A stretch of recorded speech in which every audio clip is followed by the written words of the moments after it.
Okay praise the Lord ସମସ୍ତଙ୍କୁ ବି good evening. କେମିତି ଅଛନ୍ତି ଆପଣ ମାନେ? ଭଲ ତ ସାର୍। ଭଲ ଅଛି ସାର୍, ଭଲ ଅଛି। ଆପଣମାନଙ୍କ ପ୍ରାର୍ଥନାରୁ ଭଲ ଅଛି ସାର୍। ଆମେନ୍ ଆମେନ୍। ସମସ୍ତଙ୍କୁ ବି ନମସ୍କାର, ପ୍ରେଜ ଦ ଲର୍ଡ। ଆଉ ଆଜି ବହୁତ ସୁନ୍ଦର ଦିନ ଅଟେ, କାରଣ ଆଜି ହଉଛି ଆମର ଓରିଏଣ୍ଟେସନ କ୍ଲାସ। ଓରିଏଣ୍ଟେସନ କ୍ଲାସ ମାନେ କଣ ଆପଣ ମାନେ ଜାଣନ୍ତି କି? ଓରିଏଣ୍ଟେସନ କ୍ଲାସ ମାନେ ହଉଛି କ୍ଲାସ ର ରୁଲ୍ସ ଆଉ ରେଗୁଲେସନ, ତାପରେ ଏହି କ୍ଲାସ ରେ କଣ ସବୁ ପଢାଯିବ ଆଗକୁ ସେ ସବୁ ଜଣାଯିବ ଆପଣଙ୍କୁ। ମୋ କଥା ଆପଣ ମାନେ ସମସ୍ତେ ଶୁଣି ପାରୁଛନ୍ତି? ଶୁଣି ପାରୁଛନ୍ତି? ଓକେ ଓକେ, ଆମେନ୍ ଆମେନ୍ ଆମେନ୍। ଠିକ ଅଛି, ଆସନ୍ତୁ ଆମେ ସମସ୍ତେ ମଧ୍ୟ ପ୍ରେୟର କରିକି ଆରମ୍ଭ କରିବା ଆଜିର କ୍ଲାସଟିକୁ। ସାର୍ ମୋର ଭିଡିଓ ଅନ୍ କରିପାରିବିନି sir, network problem. Okay okay, ଠିକ ଅଛି।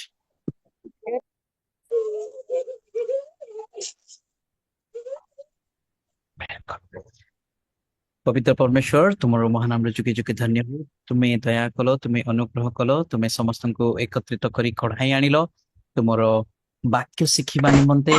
ଆମ ସମସ୍ତଙ୍କୁ ମଧ୍ୟ ତୁମେ ଆଶୀର୍ବାଦ କର। ସମସ୍ତେ ଯେପରି ଆଜିର କ୍ଲାସ ଶେଷ ଯାଏଁ ଭଲସେ ଶୁଣିବେ, ଉତ୍ତମ ପରିବେଶ ଆଉ ଭଲ ଇଣ୍ଟରନେଟ କନେକ୍ସନ ଦିଅ।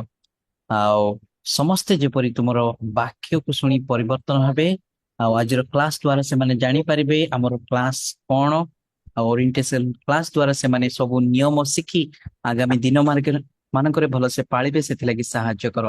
ଆରମ୍ଭରୁ ଶେଷ ଯାଏଁ ତୁମେ ସମ୍ଭାଳ, ଆଉ ଏଠାରେ ଉପସ୍ଥିତ ପ୍ରତ୍ୟେକଙ୍କୁ ତୁମ ହସ୍ତରେ ଦଉଅଛି। ଏସବୁ ବିଷୟ ତୁମ ହସ୍ତରେ ଦେଇ ଯୀଶୁଙ୍କ ନାମରେ ମାଗୁଛୁ, ଆମେନ୍। ଓକେ, ତ ଆଜି ବିଶେଷ କିଛି ନାହିଁ ଆମର ଓରିଏଣ୍ଟେସନ କ୍ଲାସ। ତ ଆସନ୍ତୁ ଆମେ ସମସ୍ତେ ମଧ୍ୟ କଣ ସ୍ୱାଗତ କରିବା ଆମର ଇନଷ୍ଟ୍ରକ୍ଟରଙ୍କୁ। Please welcome to over to you. Praise the Lord ସମସ୍ତଙ୍କୁ। Praise the Lord. ଆଜି ମୁଁ ଦେଖାଉଛି ଆଜି କରେଣ୍ଟ ନାହିଁ ହେଲା, ସେଥିପାଇଁ କି ଆସିଲେ ହଉ ଟିକେ ନେଟୱାର୍କ। ପ୍ରେଜ ଦ ଲର୍ଡ ସମସ୍ତଙ୍କୁ। ଆପଣ ମାନେ ସମସ୍ତେ ଭଲ ଅଛନ୍ତି? ଭଲ ଅଛନ୍ତି। କ୍ଲାସରେ ଆଜ୍ଞା, ପ୍ରଭୁଙ୍କ ଦୟାରୁ ସମସ୍ତେ ଆମେ ଭଲ ଅଛୁ। ସେମିତି ଭଲରେ ରହିବା, କାରଣ ଆମେ କ୍ଲାସ ଆଗକୁ ଆହୁରି କରିବାର ଅଛି। ତ ଆଜି କରେଣ୍ଟ ମୋର ନାହିଁ, ଟିକେ ନେଟୱାର୍କ ପ୍ରୋବ୍ଲେମ ହବ ମଝିରେ। କରେଣ୍ଟ ଆସିଲେ ପୁଣି ଟିକେ ଚେଞ୍ଜ କରିବି। ତ ଆଜି ଆପଣ ମାନେ କ୍ଲାସ ଆରମ୍ଭ କରିବା ପୂର୍ବରୁ ଆମେ ଗତ କ୍ଲାସରେ କଣ ପଢିଥିଲୁ ମନେ ଅଛି କାହାର? ପ୍ରକାଶିତ ବାକ୍ୟର ପରିଚୟ and ପ୍ରକାଶିତ ବାକ୍ୟର ରହସ୍ୟ। ପ୍ରକାଶିତ ଆମେନ୍ ବାକ୍ୟର ପରିଚୟ। ଆମେନ୍ ଆମେନ୍ ପ୍ରକାଶିତ ବାକ୍ୟ କଣ? ଆମେନ୍। ତ କିଏ ଜଣେ ଆମେନ୍। ତ କିଏ ଜଣେ ଜଣେ ପ୍ରଶ୍ନ ପଚାରିଥିଲେ, ଅବଶ୍ୟ ଆମେ ଭୁଲିଗଲୁ ସେଇ ଟାଇମରେ, ଲାଷ୍ଟ ଟାଇମ ଯେହେତୁ ବହୁତ ଟାଇମ ହେଇଯାଇଥିଲା। ଗୋଟେ ପ୍ରଶ୍ନ ପଚାରିଥିଲେ, ସେ ଯୋଉ ଯୋହନ ଯୋଉ ଲେଖିଥିଲେ ପୁନରୁତ୍ଥାନ ପୂର୍ବରୁ ନା ପରେ? କିଏ ପ୍ରଶ୍ନ ପଚାରିଥିଲେ? ମୁଁ ପଚାରୁଥିଲି ମ୍ୟାଡାମ। ଯିଏ ବି ହଉ, ଯୋଉ ହେଲେ ଆପଣଙ୍କର ପ୍ରଶ୍ନର ଉତ୍ତର ମୁଁ ଦବାକୁ ଚାହେଁ। କାରଣ ଯେତେବେଳେ ଯୀଶୁ ଖ୍ରୀଷ୍ଟ କଣ ହେଇଥିଲେ, ତାଙ୍କର କାର୍ଯ୍ୟକୁ ସମାପ୍ତ କଲେ, ଯେତେବେଳେ ସମାପ୍ତ କଲେ ତାପରେ ତାଙ୍କର ଅନେକ ମଣ୍ଡଳୀ ଗଢି ଉଠିଲା ତାଙ୍କର ଶିଷ୍ୟମାନଙ୍କ ଦ୍ଵାରା। ଯେମିତିକି ଆମର ଭାରତ ବର୍ଷରେ ମଧ୍ୟ ଜଣେ ଶିଷ୍ୟଙ୍କ ଦ୍ଵାରା ଆମେ ଯୀଶୁଙ୍କୁ ଜାଣିପାରିଲୁ, ବା ଯୀଶୁଙ୍କୁ ଈଶ୍ୱରଙ୍କ ପୁତ୍ର ବୋଲି ଆମେ ଜାଣିପାରିଲୁ, ଆଉ ତାଙ୍କୁ ବିଶ୍ୱାସ କରିଲୁ। ସେହିପରି ତାମାନେ ଆପଣ କଣ ଭାବୁଛନ୍ତି? ତ ଯୀଶୁଙ୍କ ମୃତ୍ୟୁ ପରେ, ପୁନରୁତ୍ଥାନ ପରେ ନା ପୂର୍ବରୁ? ପରେ। ଯୀଶୁ ପୁନରୁତ୍ଥିତ ହେବା ପରେ ହିଁ ଶିଷ୍ୟମାନେ, ଯେତେବେଳେ ସେ ଆଉ କଣ ରହିଲେନି, ଆଉ ଏଇ ଜଗତରେ ରହିଲେନି, କୋଉଠିକି ଗଲେ? ଆତ୍ମିକ ଜଗତକୁ ଗଲେ, ଯେ କି ଈଶ୍ୱରଙ୍କ ପାଖରେ ସେ ଅଛନ୍ତି। ତ ସେଇ ଜଗତକୁ ଯେତେବେଳେ ଗଲେ, 12 ଜଣ ଶିଷ୍ୟ ଆମର କଣ କଲେ? ସାରା ଜଗତରେ ସେ ସୁସମାଚାର ପ୍ରଚାର କଲେ। ତ ଯୋଉ 12 ଜଣ ଶିଷ୍ୟ ସୁସମାଚାର ପ୍ରଚାର କଲେ, ତ ଯୀଶୁଙ୍କ ପୁନରୁତ୍ଥାନ ପରେ ନା ପୂର୍ବରୁ? ପୁନରୁତ୍ଥାନ ପରେ। ଆମେନ୍। ତ ତାହେଲେ ସେଇ ସମୟରେ ଯୋହନ ମଧ୍ୟ ଜଣେ ଶିଷ୍ୟ ଥିଲେ। ସେ କଣ, ସେଇ 12 ଜଣ ଶିଷ୍ୟ ମଧ୍ୟରୁ ଜଣେ ଥିଲେ, ଯେ କି ସେ ଆଗାମୀ ଭବିଷ୍ୟତରେ, ଯେ ଆଗତ ଭବିଷ୍ୟତରେ ଯେପରି ପ୍ରକାଶନ ହବ, ତ ବାଇବେଲ ଆମମାନଙ୍କର କଣ କହେ? ଯାହା ବାଇବେଲ କହେ ତା ସଫଳତା ହୁଏ। ତ ସେଥିପାଇଁ ପ୍ରକାଶିତ ବାକ୍ୟକୁ ଆଗକୁ ଆମମାନଙ୍କୁ ଗୋଟେ ମନୁଷ୍ୟକୁ କିପରି ଅନନ୍ତ ଜୀବନ ପାଇବାକୁ ହେବ, କାହିଁକି ନା ଜଗତରେ ଈଶ୍ୱର ଚାହାନ୍ତିନି, ଈଶ୍ୱର ଆମର ଜୀବିତ ଈଶ୍ୱର ଅଟନ୍ତି, ସେ ମୃତମାନଙ୍କର ଈଶ୍ୱର ନୁହନ୍ତି, ସେ ଜୀବିତ ଈଶ୍ୱର ଅଟନ୍ତି। ତାଙ୍କର ଲୋକମାନଙ୍କୁ ସେ ଚାହାନ୍ତି କଣ? ପୁନରୁତ୍ଥିତ ସେମାନେ ହୁଅନ୍ତି। ସମସ୍ତେ ଅନମ୍ୟୁଟ କରନ୍ତୁ, ମ୍ୟୁଟ କରନ୍ତୁ, ସରି, ଆପଣ Mute କର। ଆପଣ ମ୍ୟୁଟ କରନ୍ତୁ ସମସ୍ତେ। ଆପଣଙ୍କର କଥା ଯଦି ଶୁଭିବ ତାହେଲେ ମୁଁ କେମିତି କହିବି? ଆପଣ ଯେତେବେଳେ ସାଇଲେଣ୍ଟ, ଯେତେବେଳେ ଆପଣ କ୍ୱେଶ୍ଚିନ୍ ପଚାରୁଛନ୍ତି କି କଣ କରୁଛନ୍ତି, ସେତେବେଳେ ମାଇକ୍ ଖୋଲନ୍ତୁ। ଆପଣ ତା ପୂର୍ବରୁ ଆପଣଙ୍କ ଘରେ କଥାବାର୍ତ୍ତା ହେବା ସମୟରେ ଆଉ ଆପଣ ଏଇଠି ବି ବ୍ୟବହୃତ ହୁଅନ୍ତୁ ନାହିଁ, କାରଣ ଏଇଟା ଈଶ୍ୱରଙ୍କର ସମୟ, ଆଉ ଈଶ୍ୱରଙ୍କୁ ସମୟ ହିଁ ଦିଅନ୍ତୁ। ତ ଆମେ କୋଉଠି ଥିଲୁ? ତ ଆପଣଙ୍କର ଉତ୍ତର ପାଇଲେ ଆପଣ ମାନେ? ସେ ଯୋହନ କେତେବେଳେ ଲେଖିଥିଲେ ସେଇ ପୁସ୍ତକଟିକୁ? ଆପଣ ପାଇଲେ କି ଉତ୍ତର, ହଁ କି ନା? ପାଇଛୁ। ଆମେ କଣ ଜାଣିଲୁ? ଯୀଶୁଙ୍କର ପୁନରୁତ୍ଥିତ ପରେ ନା ପୂର୍ବରୁ? ପୁନରୁତ୍ଥିତ ପରେ। ଆମେନ୍।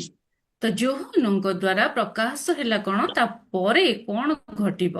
ଈଶ୍ୱର ଆମମାନଙ୍କୁ ଅନନ୍ତ ଜୀବନ ଦେବା ପାଇଁ କଣ କରିବେ ଆଉ କଣ କରିବାକୁ ଯାଉଛନ୍ତି, ଆମମାନେ ଏଇ କ୍ଲାସ ଦ୍ୱାରା ତାହା ଆମେ ଆଗକୁ ଜାଣିବାକୁ ପାରିବା। ତ ଆଜିର କ୍ଲାସକୁ ଆମେ ଆରମ୍ଭ କରିବା। ଆଜି ଆମମାନଙ୍କର ଆରମ୍ଭ ସମୟ, କାହିଁକି ନା ଆମମାନଙ୍କର, ମୁଁ ଦେଖଉଛି ସ୍କ୍ରିନ୍, ଆମମାନଙ୍କର ଆଜିର କ୍ଲାସ ହେଉଛି ଓରିଏଣ୍ଟେସନ କ୍ଲାସ। ତ ମୋ ସ୍କ୍ରିନ୍ ଦେଖାଉଛି ନା ନାହିଁ ଦେଖନ୍ତୁ। ସ୍କ୍ରିନ୍ ଦେଖାଗଲା ସମସ୍ତଙ୍କୁ? Yes, ma'am. କି ଜଣେ ପଢନ୍ତୁ। ପାଠ୍ୟକ୍ରମ ଆଭିମୁଖ୍ୟ, କୋର୍ସ ଓରିଏଣ୍ଟେସନ। ଆମେନ୍। ତ ଆମମାନଙ୍କୁ କଣ ହେଇଟା ଲେଖା ହେଇଛି? ପାଠ୍ୟକ୍ରମ ଆଭିମୁଖ୍ୟ। କଣ ପାଇଁ ପାଠ୍ୟକ୍ରମ ଆଭିମୁଖ୍ୟ? ଯେ କି ଆମମାନେ ଏଇ କ୍ଲାସଟା ଆମମାନେ ଜାଣିଛୁ 8ଟି କ୍ଲାସ ଆମର ସରିଯାଇଛି, ଯୋଉଟା କି ଆମମାନେ କଣ ଶିଖିଲୁ ସେଇ କ୍ଲାସରେ? ଯେ ବାଇବେଲର ବେସିକ ବିଷୟ ବା ଯେତେବେଳେ ବାଇବେଲର ଆରମ୍ଭ ବିଷୟ ଆମେ ଶିଖିବା, କିଛି କିଛି ବିଷୟ ଆମେ ଶିଖିକି 8ଟି କ୍ଲାସରେ ଆମେ ମାନେ ସରେଇ ସାରିଛୁ।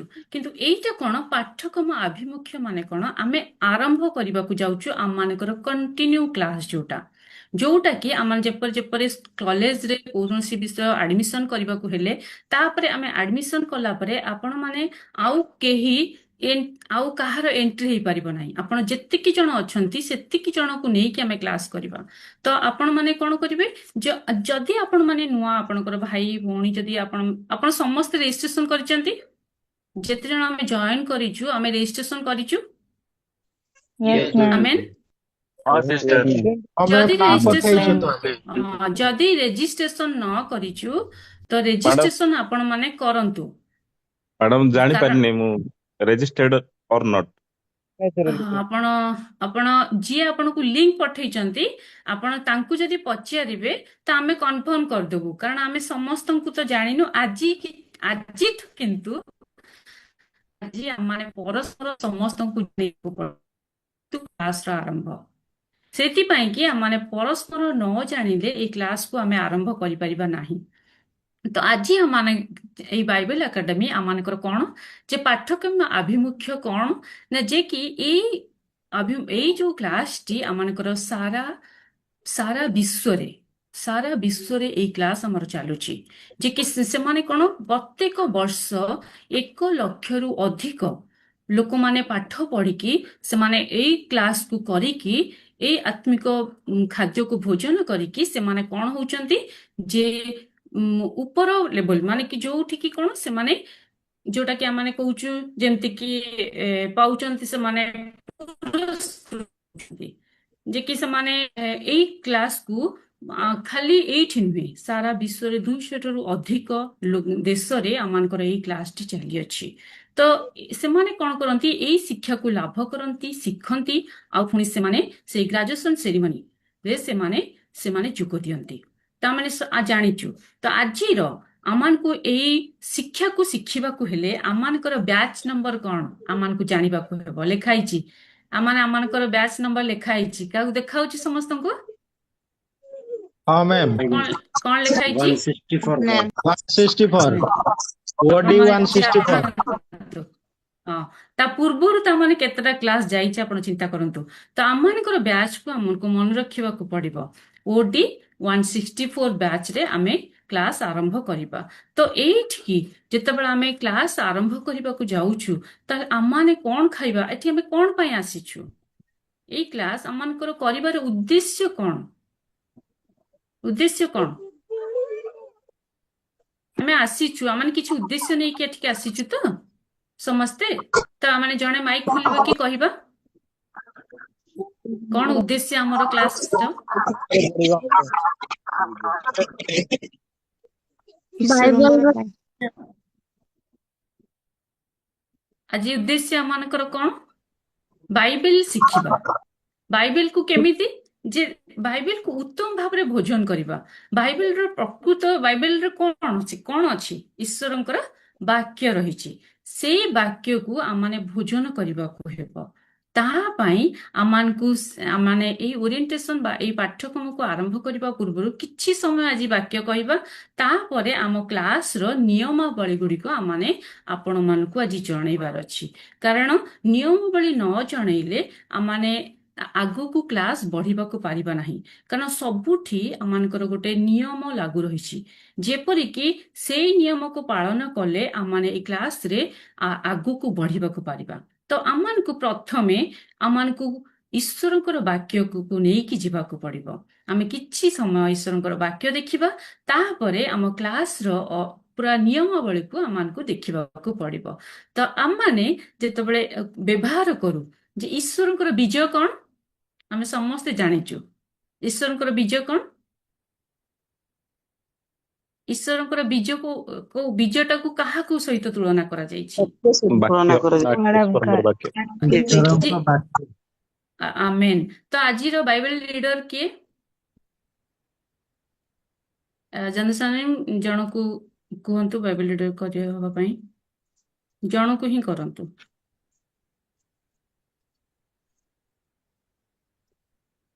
ଅଛନ୍ତି? ମରିୟମ ସିଷ୍ଟର ଜଏନ୍ କରିଛନ୍ତି? ହ୍ୟାଲୋ, ଅନାମ ବ୍ରଦର ଆଜ୍ଞା ଅଛନ୍ତି? ମରିୟମ ସିଷ୍ଟର ଜଏନ୍ କରିଛନ୍ତି? ତ ଆପଣ ନେଟୱାର୍କ ଠିକ ଅଛି ଯଦି ଆପଣ ବାଇବେଲ ଆଜି ପଢିବେ ହେଲା, ମାଇକ୍ ଖୋଲିକି। ତ ଆଜି ଆମେ ଦେଖିବାକୁ ହେବ ଯୀଶୁ। ଆମେନ୍। ତ ଯୀଶୁ କୋଉଠି ଅଛନ୍ତି? ଯୀଶୁ ଯେତେବେଳେ ପୁନରୁତ୍ଥିତ ହେଲେ ସେ କୋଉଠି ଅଛନ୍ତି? ଈଶ୍ୱରକୁ ବା ଆତ୍ମିକ ଜଗତରେ ସେ ଅଛନ୍ତି। ସେ ଆଉ ଆମମାନଙ୍କ ପାଖରେ ନାହାନ୍ତି, କିନ୍ତୁ ସେ କଣ ଦେଇ ଯାଇଛନ୍ତି ଆମମାନଙ୍କୁ? ତାଙ୍କର ବାକ୍ୟ। ତାଙ୍କର ବାକ୍ୟ ଦ୍ୱାରା ଯେତେବେଳେ ଗୋଟେ କୋଉଠି ପଢିବା ଦରକାର, ଈଶ୍ୱରଙ୍କର ବାକ୍ୟ ମନୁଷ୍ୟର ହୃଦୟରେ ପଡିବା ଦରକାର। ଯେତେବେଳେ ହୃଦୟରେ ପଡିବ ସେ କଣ ହବ? ସେଇ ବୀଜ ଯେତେବେଳେ ଈଶ୍ୱରଙ୍କର ବୀଜ ଯେତେବେଳେ ହୃଦୟରେ ଆସି ଗୋଟେ ମନୁଷ୍ୟର ହୃଦୟ ବା ସେଇ କ୍ଷେତ୍ରରେ ପଡିବ, ସେ କଣ ହବ? ବୃଦ୍ଧି ପ୍ରାପ୍ତ ହେବ। ଯେତେବେଳେ ବୃଦ୍ଧି ପ୍ରାପ୍ତ ହେବ, ତାହେଲେ ସେଇଟା କଣ ହୁଏ ନା, ଈଶ୍ୱର ଆଜି ଆମମାନଙ୍କୁ କାହିଁକି ଏଠି ବ୍ୟବହୃତ କରିବାକୁ ଦେଇଛନ୍ତି? କାହିଁକି ନା ସେ ଆମମାନଙ୍କୁ ଆଜି ଏଇ କ୍ଲାସରେ ମନୋନୀତ କରିଛନ୍ତି। ତାଙ୍କର ବାକ୍ୟ ରୂପକ ବୀଜ ଆମମାନଙ୍କ ହୃଦୟରେ ସେ ପକେଇବାକୁ ଚାହାନ୍ତି, ଯଦ୍ୱାରା ଆମେ ମାନେ କଣ ହେବା? ତାଙ୍କ ରାଜ୍ୟର ଲୋକ ହେବାକୁ ଯାଉଛୁ। ଯେ କି ସେ କଣ କରନ୍ତି? ସେଇ କାର୍ଯ୍ୟକୁ ସେ ବୀଜକୁ ଦିଅନ୍ତି ଆଉ ରୋପଣ କରନ୍ତି। ଆଉ ସେଇଟା କିପରି ରୋପଣ କରାଯାଏ ଆମମାନେ ଆଗକୁ ଦେଖିଲେ ଆଗ ବିଷୟରେ ଆମେ ଦେଖିବା। ଈଶ୍ୱର କଣ କରନ୍ତି? ଯୀଶୁ ଯେତେବେଳେ ଏଇ ବାକ୍ୟକୁ ଦିଅନ୍ତି, ସେଇ କ୍ଷେତ୍ରରେ ବୃଦ୍ଧି ପ୍ରାପ୍ତ ହୁଏ। ଆପଣ ମାନେ କଣ କରିବେ ଏଇ କ୍ଲାସରେ? ଯେତେବେଳେ ଏଇ ବାକ୍ୟ ଯେତେବେଳେ ଆପଣଙ୍କ ହୃଦୟରେ ପଡିବ, ଆପଣ ବୃଦ୍ଧି ପ୍ରାପ୍ତ ହୋଇ କଣ କରିବେ? ଅନେକ କଣ ଫଳ ଉତ୍ପନ୍ନ କରିବେ। କଣ କରିବେ? ଫଳ ଉତ୍ପନ୍ନ କରିବେ। ତ ଆମମାନଙ୍କୁ ସେଇପରି ଭାବରେ ବୃଦ୍ଧି ହବାର ଅଛି। ତାହେଲେ ଗୋଟେ ବୀଜ ପଡିଲେ କଣ ହେଇଥାଏ? ସେ ବଢିଥାଏ। ବଢିବା ପରେ କଣ ହେଇଥାଏ? ଆଉ ବଢି କରିକି ଗୋଟେ ଗଛ ହୁଏ। ଯେତେବେଳେ ଗଛ ଗୋଟେ ହେଇଥାଏ, ସେ ଗଛରେ ଅନେକ ଫଳ ଉତ୍ପନ୍ନ କରେ। ସେ ଅନେକ ଫଳ, ମୁଁ ଜାଣିନି ଆପଣମାନେ କ୍ଲାସରେ କିପରି ଜଏନ୍ କରିବେ, କିନ୍ତୁ ଯଦି ଆପଣମାନେ ଉତ୍ତମ ଭାବରେ କ୍ଲାସରେ ଜଏନ୍ କରିବେ, ଏ ବାକ୍ୟକୁ ଧ୍ୟାନପୂର୍ବକ ଶୁଣିବେ, ତାହେଲେ ଏହି ଗଛ ବୃଦ୍ଧିପ୍ରାପ୍ତ ହେଇକି କଣ କରିବ? ଫଳ ଉତ୍ପନ୍ନ କରିପାରିବ। ତାହେଲେ ଗୋଟେ ଚିନ୍ତା କରନ୍ତୁ, ଯଦି ଗୋଟେ କୃଷକ ଯେତେବେଳେ ଗୋଟେ କ୍ଷେତ୍ରରେ ବୀଜ ବୁଣିଥାଏ, ସେ ରାତିରେ ବୀଜ ବୁଣିକି ରାତି ଯାକ ଜଗି ନଥାଏ। ସେ କଣ କରିଥାଏ? ରାତିରେ ନିଦ୍ରା ପ୍ରାପ୍ତ ହୋଇଥାଏ। ଯେତେବେଳେ ନିଦ୍ରା ଯାଏ, ଈଶ୍ୱର କଣ କରନ୍ତି? ସେଇ କ୍ଷେତ୍ରକୁ ବୃଦ୍ଧି କରିଥାନ୍ତି। ତ ଆମ୍ଭମାନଙ୍କୁ ବୁଝିବାକୁ ହେବ ଯେ ଏଇ କ୍ଷେତ୍ର ଆମମାନଙ୍କର ହୃଦୟ। ଆମମାନଙ୍କ ହୃଦୟରେ ଈଶ୍ୱରଙ୍କର ବାକ୍ୟ ଯେତେବେଳେ ବଢିଥାଏ ବା ବୃଦ୍ଧି କରିଥାଏ, ସେ କଣ ଅନେକ ଫଳ ସାଧନ କରିଥାଏ। ମୁଁ ପ୍ରାର୍ଥନା କରିବି ଆପଣମାନଙ୍କ ପାଇଁ, ଆପଣମାନେ ଏଇ ବାକ୍ୟକୁ ଉତ୍ତମ ଭାବରେ ଗ୍ରହଣ କରନ୍ତୁ। ଯୀଶୁଙ୍କର ବାକ୍ୟକୁ ଉତ୍ତମ ଭାବରେ ଗ୍ରହଣ କରନ୍ତୁ, ଯେ କି ଆପଣଙ୍କ ହୃଦୟରେ ସେଇ ବୀଜ ରୂପକ ବାକ୍ୟ ବୃଦ୍ଧିପ୍ରାପ୍ତ ହେଉ, ଯଦ୍ୱାରା ଆପଣମାନେ ଅନେକ ଫଳ ଲାଭ କରିବେ। ଆଉ ଏଇ ଇଣ୍ଟରନ୍ୟାସନାଲ ବାଇବେଲ ଏକାଡେମୀ ଦ୍ୱାରା ଯେ ଆପଣମାନେ ଚାହାନ୍ତି କି ଯେ ଆମେମାନେ ସବୁବେଳେ ଫଳବାନ ହେଇକି ଆମେ ବୃଦ୍ଧିପ୍ରାପ୍ତ ହେଇ ଆମମାନେ କଣ କରିବା? ମାନେ ଏଇ ଜଗତରେ ଅନ୍ୟମାନଙ୍କୁ ମଧ୍ୟ ଆଉ ସେଇ ପରିତ୍ରାଣର ପଥ ବା ଆମମାନେ ଈଶ୍ୱରଙ୍କର ବାକ୍ୟର ଉଚିତ ପଥକୁ ଆମେ ଦେଖେଇବାକୁ କରିବା, ଯେପରି ସେମାନେ ମଧ୍ୟ ବୃଦ୍ଧିପ୍ରାପ୍ତ ହେବେ। ତ ସେମାନେ କଣ କରିବେ? ସେଇଥିପାଇଁ କି ମୋର ବିଶ୍ୱାସ ଯେ ଆପଣମାନେ ବହୁତ ଫଳ ଉତ୍ପନ୍ନ କରନ୍ତୁ। କିପରି ନା ଏଇ ଫଳ ଉତ୍ପନ୍ନ କରିବା ଦ୍ୱାରା ଆପଣ ହିଁ କଣ କରିବେ? ଯେ ଈଶ୍ୱରଙ୍କ ଦ୍ୱାରା କାର୍ଯ୍ୟ ସାଧନ କରିପାରିବେ ବା କାର୍ଯ୍ୟ କରିପାରିବେ। ଆମମାନଙ୍କୁ ବୁଝିବାକୁ ହେବ ଈଶ୍ୱର ଆମମାନଙ୍କୁ ଆଜି କଣ ଚାହାନ୍ତି। ଈଶ୍ୱର ଆମମାନଙ୍କର ପ୍ରତ୍ୟେକ ଏଇ ବାଇବେଲ ଏକାଡେମୀ ଦ୍ୱାରା, ଇଣ୍ଟରନ୍ୟାସନାଲ ବାଇବେଲ ଏକାଡେମୀ ଆମମାନଙ୍କୁ କଣ ଦେଇଥାଏ? ସେ କେବଳ ଉତ୍ତମ ନୁହେଁ, ଗୋଟେ ଏମିତି ବାକ୍ୟ ଯେ କି ଯୋଉ ବାକ୍ୟ ଈଶ୍ୱର ଆମମାନଙ୍କୁ କଣ କରିଥାନ୍ତି? ଆଉ ବୁଦ୍ଧି ସାଧନ କରିଥାନ୍ତି, ଯେ କି ସେଇ ବାକ୍ୟ ଆମମାନଙ୍କର ପରିତ୍ରାଣ ଜନକ କାର୍ଯ୍ୟ କରିଥାଏ, ଯେ ଅନ୍ୟମାନଙ୍କୁ ବାକ୍ୟ ଦେବା ପାଇଁ ସକ୍ଷମତା କରିଥାଏ। ତ ମୁଁ ଚାହୁଁଛି ଆପଣମାନେ ଯେତେ ଜଣ ଆପଣମାନେ ସମସ୍ତେ ଗୋଟିଏ ଗୋଟିଏ ଆଉ ବାକ୍ୟ କହିବା ପାଇଁ ସକ୍ଷମ ପ୍ରଦାନ କରନ୍ତୁ। ସକ୍ଷମତା ହଉ ଆପଣଙ୍କର, ଯେ କି ଆପଣମାନେ ଗୋଟେ ଗୋଟେ ବାଇବେଲର ଗୁରୁ ହେଇକି ଆଉ ସେ ଜଗତରେ ଆପଣ ଅନେକ ଫଳ ଉତ୍ପନ୍ନ କରନ୍ତୁ, ଯେ କି ସେଇ ଫଳ ଗୁଡ଼ିକ କୋଉଠିକି ଆସିବ? ଈଶ୍ୱରଙ୍କର ହେବ। ସେଇ ଆପଣମାନେ ଏଇ ସ୍ଥାନକୁ ଆସିଛନ୍ତି, ଆମେମାନେ ଏଇ ସମୟକୁ ଯଦି ଗୁରୁତ୍ୱ ନ ଦେବୁ, ତାହେଲେ ଆମେ ଏଇ ବାକ୍ୟକୁ ବୁଝିପାରିବା ନାହିଁ। ଏ ବାକ୍ୟକୁ କେବେ ବୁଝିପାରିବା ନାହିଁ। ଆଗକୁ ଆମେ ଜାଣିବା କିଏ ଆମମାନଙ୍କୁ ବୃଦ୍ଧି ସାଧନ କରନ୍ତି, କିଏ ଆମମାନଙ୍କୁ ଫଳ ଦିଅନ୍ତି। ଆମେ ପ୍ରଥମେ ଦେଖିବା ଆଉ ଏଇ ଯୋଉ ବାକ୍ୟ ଗୁଡ଼ିକ ଲେଖାଯାଇଛି କିପରି ଲେଖାଯାଇଛି। ତ ଦୃଷ୍ଟାନ୍ତ ଦ୍ୱାରା ଲେଖାଯାଇଛି। ଆମେ ପଢିଥିଲୁ ଗତ କ୍ଲାସ ଗୁଡ଼ିକରେ ଯେ ହୋସେୟ 12:10ରେ ଈଶ୍ୱର କଣ କରନ୍ତି? ଏଇ ବାକ୍ୟକୁ ଆମେ ପଢିବା ଲୁକ 8:11 ପଦ।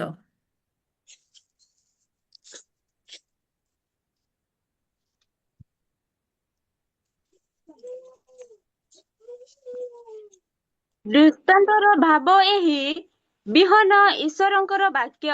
ଆମେନ୍। ଆମେନ୍। ତ ଆମମାନଙ୍କୁ ବୁଝିବାକୁ ହେବ ଟିକେ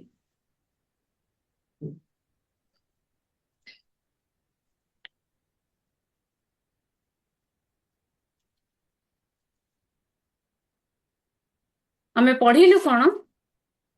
ଟିକେ 2 ମିନିଟ୍ ରୁହନ୍ତୁ।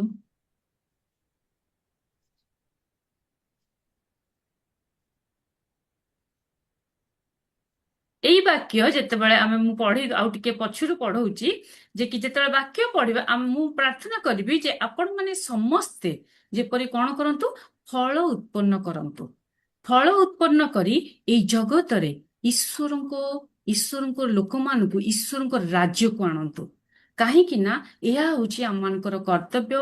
ଆଉ ଆମମାନଙ୍କର ବାଇବେଲ ଏକାଡେମୀର ଲୋକମାନେ କଣ କରନ୍ତି? ଆପଣମାନଙ୍କୁ ଆଜି ଆମମାନଙ୍କୁ ସେଇଆ ବୁଝିବାକୁ ହେବ। ଆମେ ପଢିଲୁ କଣ? ଲୁକ 8:11 ପଦ। ସେଟା କଣ ଲେଖାଯାଇଛି? ଦୃଷ୍ଟାନ୍ତର ଅର୍ଥ ଏହା ଅର୍ଥ କଣ? ବୀଜ ହଉଛି ପରମେଶ୍ୱରଙ୍କର ବାକ୍ୟ। ଆମେ ଜାଣିଲୁ ଈଶ୍ୱରଙ୍କର ବାକ୍ୟ କୋଉଠି କିପରି ଲେଖାଯାଇଛି? ଦୃଷ୍ଟାନ୍ତରେ ଲେଖାଯାଇଛି। ଆଉ ଏହି ବାକ୍ୟକୁ ଆମମାନଙ୍କୁ ବୁଝିବାକୁ ହେବ। କାହିଁକି? ଦୃଷ୍ଟାନ୍ତର ପ୍ରକୃତ ଅର୍ଥ କଣ? ଆକ୍ଚୁଆଲି ଆମେ ଯେପରି ଜାଣିଲୁ ଯେ ସେଠି ଲେଖାଯାଇଛି ବିହନ। ବିହନର ଅର୍ଥ ହଉଛି ଈଶ୍ୱରଙ୍କର ବାକ୍ୟ। ତାହେଲେ ଆମେ ବିହନକୁ ପ୍ରକୃତ ଭାବରେ କଣ ଭାବୁ? ଯେ କି ଗୋଟେ ଶସ୍ୟ, ଯେ କି ଆମେ କ୍ଷେତରେ ବୁଣିଥାଉ। ସେଇ ଶସ୍ୟ ଯଦି ଆମେ କହିବା, ତାହେଲେ ଏଇଟା ଆମେ ଈଶ୍ୱରଙ୍କର ବାକ୍ୟ ବୋଲି କହିବାନି। କିନ୍ତୁ ଏଠି ଲେଖା ହେଇଛି ବିହନକୁ ଈଶ୍ୱରଙ୍କର ବାକ୍ୟ ସହିତ ମାନେ ତୁଳନା କରାଯାଇଛି ବା ତାର ସାଦୃଶ୍ୟରେ ନିଆଯାଇଛି। ତାମାନେ କଣ ଗୋଟିଏ ବାସ୍ତବତା ବିଷୟ ଅଛି। ବିହନର ଏଠି ବାସ୍ତବତାର ଅର୍ଥ କଣ? ଈଶ୍ୱରଙ୍କର ବାକ୍ୟ। ତ ସେହିପରି ଭାବରେ ବାଇବେଲରେ ଅନେକ ଦୃଷ୍ଟାନ୍ତର ବିଷୟ ଲେଖାଯାଇଛି ଯେ କି ତାହା ହଉଛି ବାସ୍ତବ ବିଷୟ ନୁହେଁ। ଦୃଷ୍ଟାନ୍ତରେ ଲେଖା ହେଇଛି ତାର ବାସ୍ତବ ବିଷୟ ଅନ୍ୟ ଏକ ଅର୍ଥକୁ ପ୍ରକାଶ କରେ। ତ କିନ୍ତୁ ଏଇଠି ଆମମାନଙ୍କର ବିହନ ହେଉଛି ଈଶ୍ୱରଙ୍କର ବାକ୍ୟ, ଯେ କି ଆମମାନଙ୍କୁ କଣ କରିବାକୁ ହେବ? ଏଇ ବାକ୍ୟ ଆମମାନଙ୍କର ହୃଦୟରେ ପଡ଼ିବାର ଅଛି। ଏଇ ଦୃଷ୍ଟାନ୍ତର ବାକ୍ୟ ଆମମାନଙ୍କୁ ରୋପଣ କରିବାର ଅଛି। ସେ କିଏ ରୋପଣ କରନ୍ତି? ଈଶ୍ୱର ହିଁ ଆମମାନଙ୍କ ହୃଦୟରେ ରୋପଣ କରନ୍ତି। କାହିଁକି ନା ଆମମାନଙ୍କୁ ଯେପରି ଏଇ ମାନେ ହୃଦୟରେ ଈଶ୍ୱର କଣ କରନ୍ତି? ଏହି ବାକ୍ୟ ଯେତେବେଳେ ଆମ ହୃଦୟରେ ପଡ଼ିବ, ଯୀଶୁ ବା ଈଶ୍ୱର ଆମମାନଙ୍କୁ ନେଇକି ତାଙ୍କ ଅମାରରେ ସଂଗ୍ରହ କରିବେ। କାହିଁକି? ଈଶ୍ୱର ହଉଛନ୍ତି ବାକ୍ୟ। ଈଶ୍ୱରଙ୍କର ଲୋକମାନଙ୍କ ହୃଦୟରେ ଯେତେବେଳେ ବାକ୍ୟ ରହିବ, ସେତେବେଳେ ସେମାନେ ତାଙ୍କର ଲୋକମାନେ ହେଇଯିବେ। ତ ସେଇ ଲୋକମାନଙ୍କୁ ଈଶ୍ୱର ସଂଗୃହୀତ କରିକି ତାଙ୍କ ଅମାରରେ ସଂଗ୍ରହ କରିବେ। ଆମେନ୍, ଆମେନ୍, ଆମେନ୍। ଆମେନ୍। କାହିଁକି ନା ଯଦି ଆପଣଙ୍କ ହୃଦୟରେ ଆମେ ପୂର୍ଣ୍ଣ ମାତ୍ରାରେ ବାକ୍ୟକୁ ନ ରଖିବା, ତାହେଲେ ଆମେ ଈଶ୍ୱରଙ୍କର ବୀଜରୁ ଉତ୍ପନ୍ନ ହେଇପାରିବା ନାହିଁ। ହୁଏତ ଆମେ ଶାରୀରିକ ଭାବରେ ଅବିକା ପିତାମାତାଙ୍କ ଠାରୁ ଜନ୍ମ ହେଇଛୁ। ଆମେ ଯେତେବେଳେ ଖ୍ରୀଷ୍ଟିଆନ ପରିବାର ଜନ୍ମ ହଉ, ଆମର ଯେତେବେଳେ ସନ୍ତାନକୁ ଲାଭ କରୁ, ଆମେ ଭାବୁ ସିଏ ହଉଛନ୍ତି ଈଶ୍ୱରଙ୍କ ସନ୍ତାନ ବୋଲି ଆମେ ଭାବିଥାଉ। କିନ୍ତୁ ଈଶ୍ୱରଙ୍କର ପ୍ରକୃତ ସନ୍ତାନ କିଏ ଅଟେ? ଯୋଉମାନେ ପୁନର୍ବାର ଜନ୍ମ ହୁଅନ୍ତି ଈଶ୍ୱରଙ୍କର ବାକ୍ୟ ଦ୍ୱାରା। ତ ବାଇବେଲ ଏକାଡେମୀ ଆଜି ଆମମାନଙ୍କୁ ଏଇଠି ଈଶ୍ୱରଙ୍କର ବାକ୍ୟ ଦ୍ୱାରା ପୁନର୍ଜନ୍ମ କରିବାକୁ ଚାହେଁ, ଯଦ୍ୱାରା ଆମମାନଙ୍କୁ ଯେତେବେଳେ ଆମେ ପୁରା ଈଶ୍ୱରଙ୍କର ବାକ୍ୟରେ ଆମମାନଙ୍କ ହୃଦୟ ଭରିଯିବ, ସେତେବେଳେ ଈଶ୍ୱର କହିବେ ହଁ, ଇଏ ହଉଛି ମୋର ଲୋକମାନେ। ଏମାନଙ୍କୁ ନେଇକି କୋଉଠି ସଂଗ୍ରହ କରିବି? ମୋର ଅମାରରେ। ତାଙ୍କ ଅମାର କୋଉଟା? ଯୋଉଟା କି ଈଶ୍ୱରଙ୍କର ରାଜ୍ୟ। ତ ସେଇ ରାଜ୍ୟରେ ଈଶ୍ୱର କଣ କରନ୍ତି? ଆମମାନଙ୍କୁ ସଂଗୃହୀତ କରିବାକୁ ଚାହାନ୍ତି। ତ ଏହି ସଂଗୃହୀତ କରିବାକୁ ହେଲେ ଏଇ କ୍ଲାସରେ ଈଶ୍ୱର କଣ ଗୋଟେ ମାଂସମୟ ଲୋକକୁ ବ୍ୟବହାର କରନ୍ତି। ଏଇ କ୍ଲାସରେ ଜଣେ ଯିଏ କହିବ, ସିଏ ବି କୋଉଠି ଶିଖିଛନ୍ତି, କିନ୍ତୁ ଯେତେବେଳେ ମୁଁ ଆପଣଙ୍କ ଦ୍ୱାରା କ୍ଲାସରେ କହିବି, ସେତେବେଳେ ଈଶ୍ୱର କଣ ମୋ ମୁଖ ଦ୍ୱାରା ଯେତେବେଳେ ବାକ୍ୟ ଆପଣଙ୍କୁ ପ୍ରଦାନ କରାଯିବ, ଆମମାନଙ୍କର ଜଳସେଚନ ମଧ୍ୟ କରିବାର ଜଣେ ରହିଅଛନ୍ତି। ତ ଆମେ ସେଇ ବିଷୟ ଦେଖିବା। ଆମେ ପଢିବା ପ୍ରଥମ କରନ୍ଥୀ 3:5-6 ପଦ।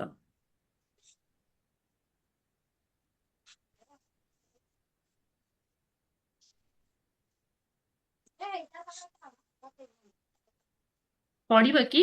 ବାଇବେଲ ଖୋଲିବା। 3:5 ପ୍ରଥମ କରନ୍ଥୀୟ 3:5-6 ପଦ। ଆପୋଲୋ କିଏ? କିଏ? ସେମାନେ ତ ସେବକ ମାତ୍ର, ଯେଉଁମାନଙ୍କ ଦ୍ୱାରା ପ୍ରତ୍ୟେକକୁ ପ୍ରଭୁ ଯେପରି ଦେଇଅଛନ୍ତି, ତଦନୁସାରେ ତୁମେମାନେ ବିଶ୍ୱାସ କରିଅଛ। ମୁଁ ରୋପଣ କରିଅଛି, ଆପୋଲୋ ଜଳସେଚନ କରିଅଛନ୍ତି, କିନ୍ତୁ ଈଶ୍ୱର ବୃଦ୍ଧି ସାଧନ କରିଅଛନ୍ତି। ଆମେନ୍। ଆମେନ୍। ତ ଏଠି ଲେଖା ହେଲା ଆପୋଲୋ କିଏ? ଆଉ ଜଣେ ବିଶିଷ୍ଟ ଲୋକ ନା କଣ? ଆମେ ଦେଖୁ ଏଇ ପ୍ରଥମ କରନ୍ଥୀ ମଣ୍ଡଳୀକୁ ପାଉଲ ଲେଖୁଛନ୍ତି। ପାଉଲ ଏଇ ମଣ୍ଡଳୀକୁ ଲେଖିଛନ୍ତି ବିଷୟରେ। ଯେତେବେଳେ ଆମେ ଦେଖିବା, ଏଇ ପାଉଲ କଣ କରନ୍ତି? ଈଶ୍ୱରଙ୍କର ବାକ୍ୟକୁ ଗ୍ରହଣ କରୁଛନ୍ତି। ଯେତେବେଳେ ଈଶ୍ୱରଙ୍କର ବାକ୍ୟକୁ ଗ୍ରହଣ କରୁଛନ୍ତି, ସେଇ ବାକ୍ୟକୁ କାହା ନିକଟରେ ପ୍ରଦାନ କରୁଛନ୍ତି? ଆପୋଲୋଙ୍କୁ। ଆଉ ସେଇ କଣ ତାଙ୍କ ନାଁ ଲେଖା ହେଇଛି?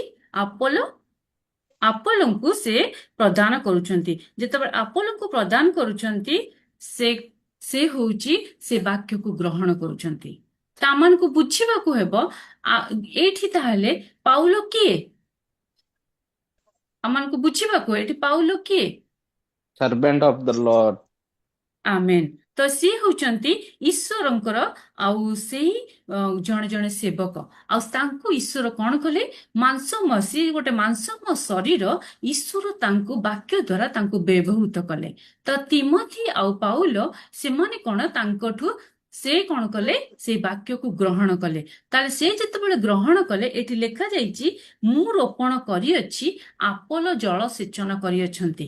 ଆପଣ ମାନେ ଚିନ୍ତା କରୁଛନ୍ତି ଯେତେବେଳେ ପାଉଲ ବାକ୍ୟରେ ପରିପୂର୍ଣ୍ଣ ହେଇ ଏଇ ଦୁଇ ଜଣଙ୍କୁ ସେମାନେ ଶିଖଉଛନ୍ତି ତାହେଲେ ଆପଣ କଣ କରୁଛନ୍ତି ଜଳ ସେଚନ କରିବାରେ ସେ ସାହାଯ୍ୟ କରୁଛନ୍ତି ତାମାନେ ତାଙ୍କଠୁ ଶିଖିକି ସେ ଅନ୍ୟମାନଙ୍କ ନିକଟରେ କଣ କରୁଛନ୍ତି ବାକ୍ୟକୁ ପ୍ରଦାନ କରୁଛନ୍ତି ଆମେ ସମସ୍ତେ ଭିଡିଓ ଅନ୍ କରିବା ମାନେ ଯଦି ନେଟୱାର୍କ ଠିକ ନାହିଁ ଆମେ ଭିଡିଓ ଅନ୍ କରିକି ଆମେ କ୍ଲାସରେ ଜଏନ୍ କରିବା ତ ଆମମାନଙ୍କୁ ବୁଝିବାକୁ ହେବ ତାହେଲେ ଏଇ ଗଛଟି ଲଗେଇଥିଲା କିଏ ଯିଏ ବି ହଉ କିନ୍ତୁ ଯେତେବେଳେ ପାଉଲ କାହାଠୁ ଗ୍ରହଣ କଲେ ବାକ୍ୟ ଆଉ ସେ କେମିତି ବୃଦ୍ଧି ସାଧନ କଲେ ତ ଆମମାନଙ୍କୁ ବୁଝିବାକୁ ହେବ ପାଉଲ ଜଣେ ହଉଛନ୍ତି ପ୍ରେରିତ ପାଉଲ ସେ ଈଶ୍ୱରଙ୍କର ଦାସ ଈଶ୍ୱରଙ୍କ ଠାରୁ ସେ ଯେତେବେଳେ ବାକ୍ୟ ପାଉଛନ୍ତି ସେ କଣ କରୁଛନ୍ତି ଯୀଶୁଙ୍କର ବାକ୍ୟକୁ ଗ୍ରହଣ କରିକି ସେ ଆପୋଲଙ୍କୁ ପ୍ରଦାନ କରୁଛନ୍ତି ଆପୋଲ କିନ୍ତୁ ଚୁପ୍ ହେଇ ରହୁନାହାନ୍ତି ସେ ମଧ୍ୟ ଜଳ ସେଚନ କରି ଆଉ ସେଇ ଗଛରେ ପାଣି ଦେବାର କାର୍ଯ୍ୟ କରୁଛନ୍ତି ଯେପରି ମୁଁ କହିଲି ଗୋଟେ କୃଷକ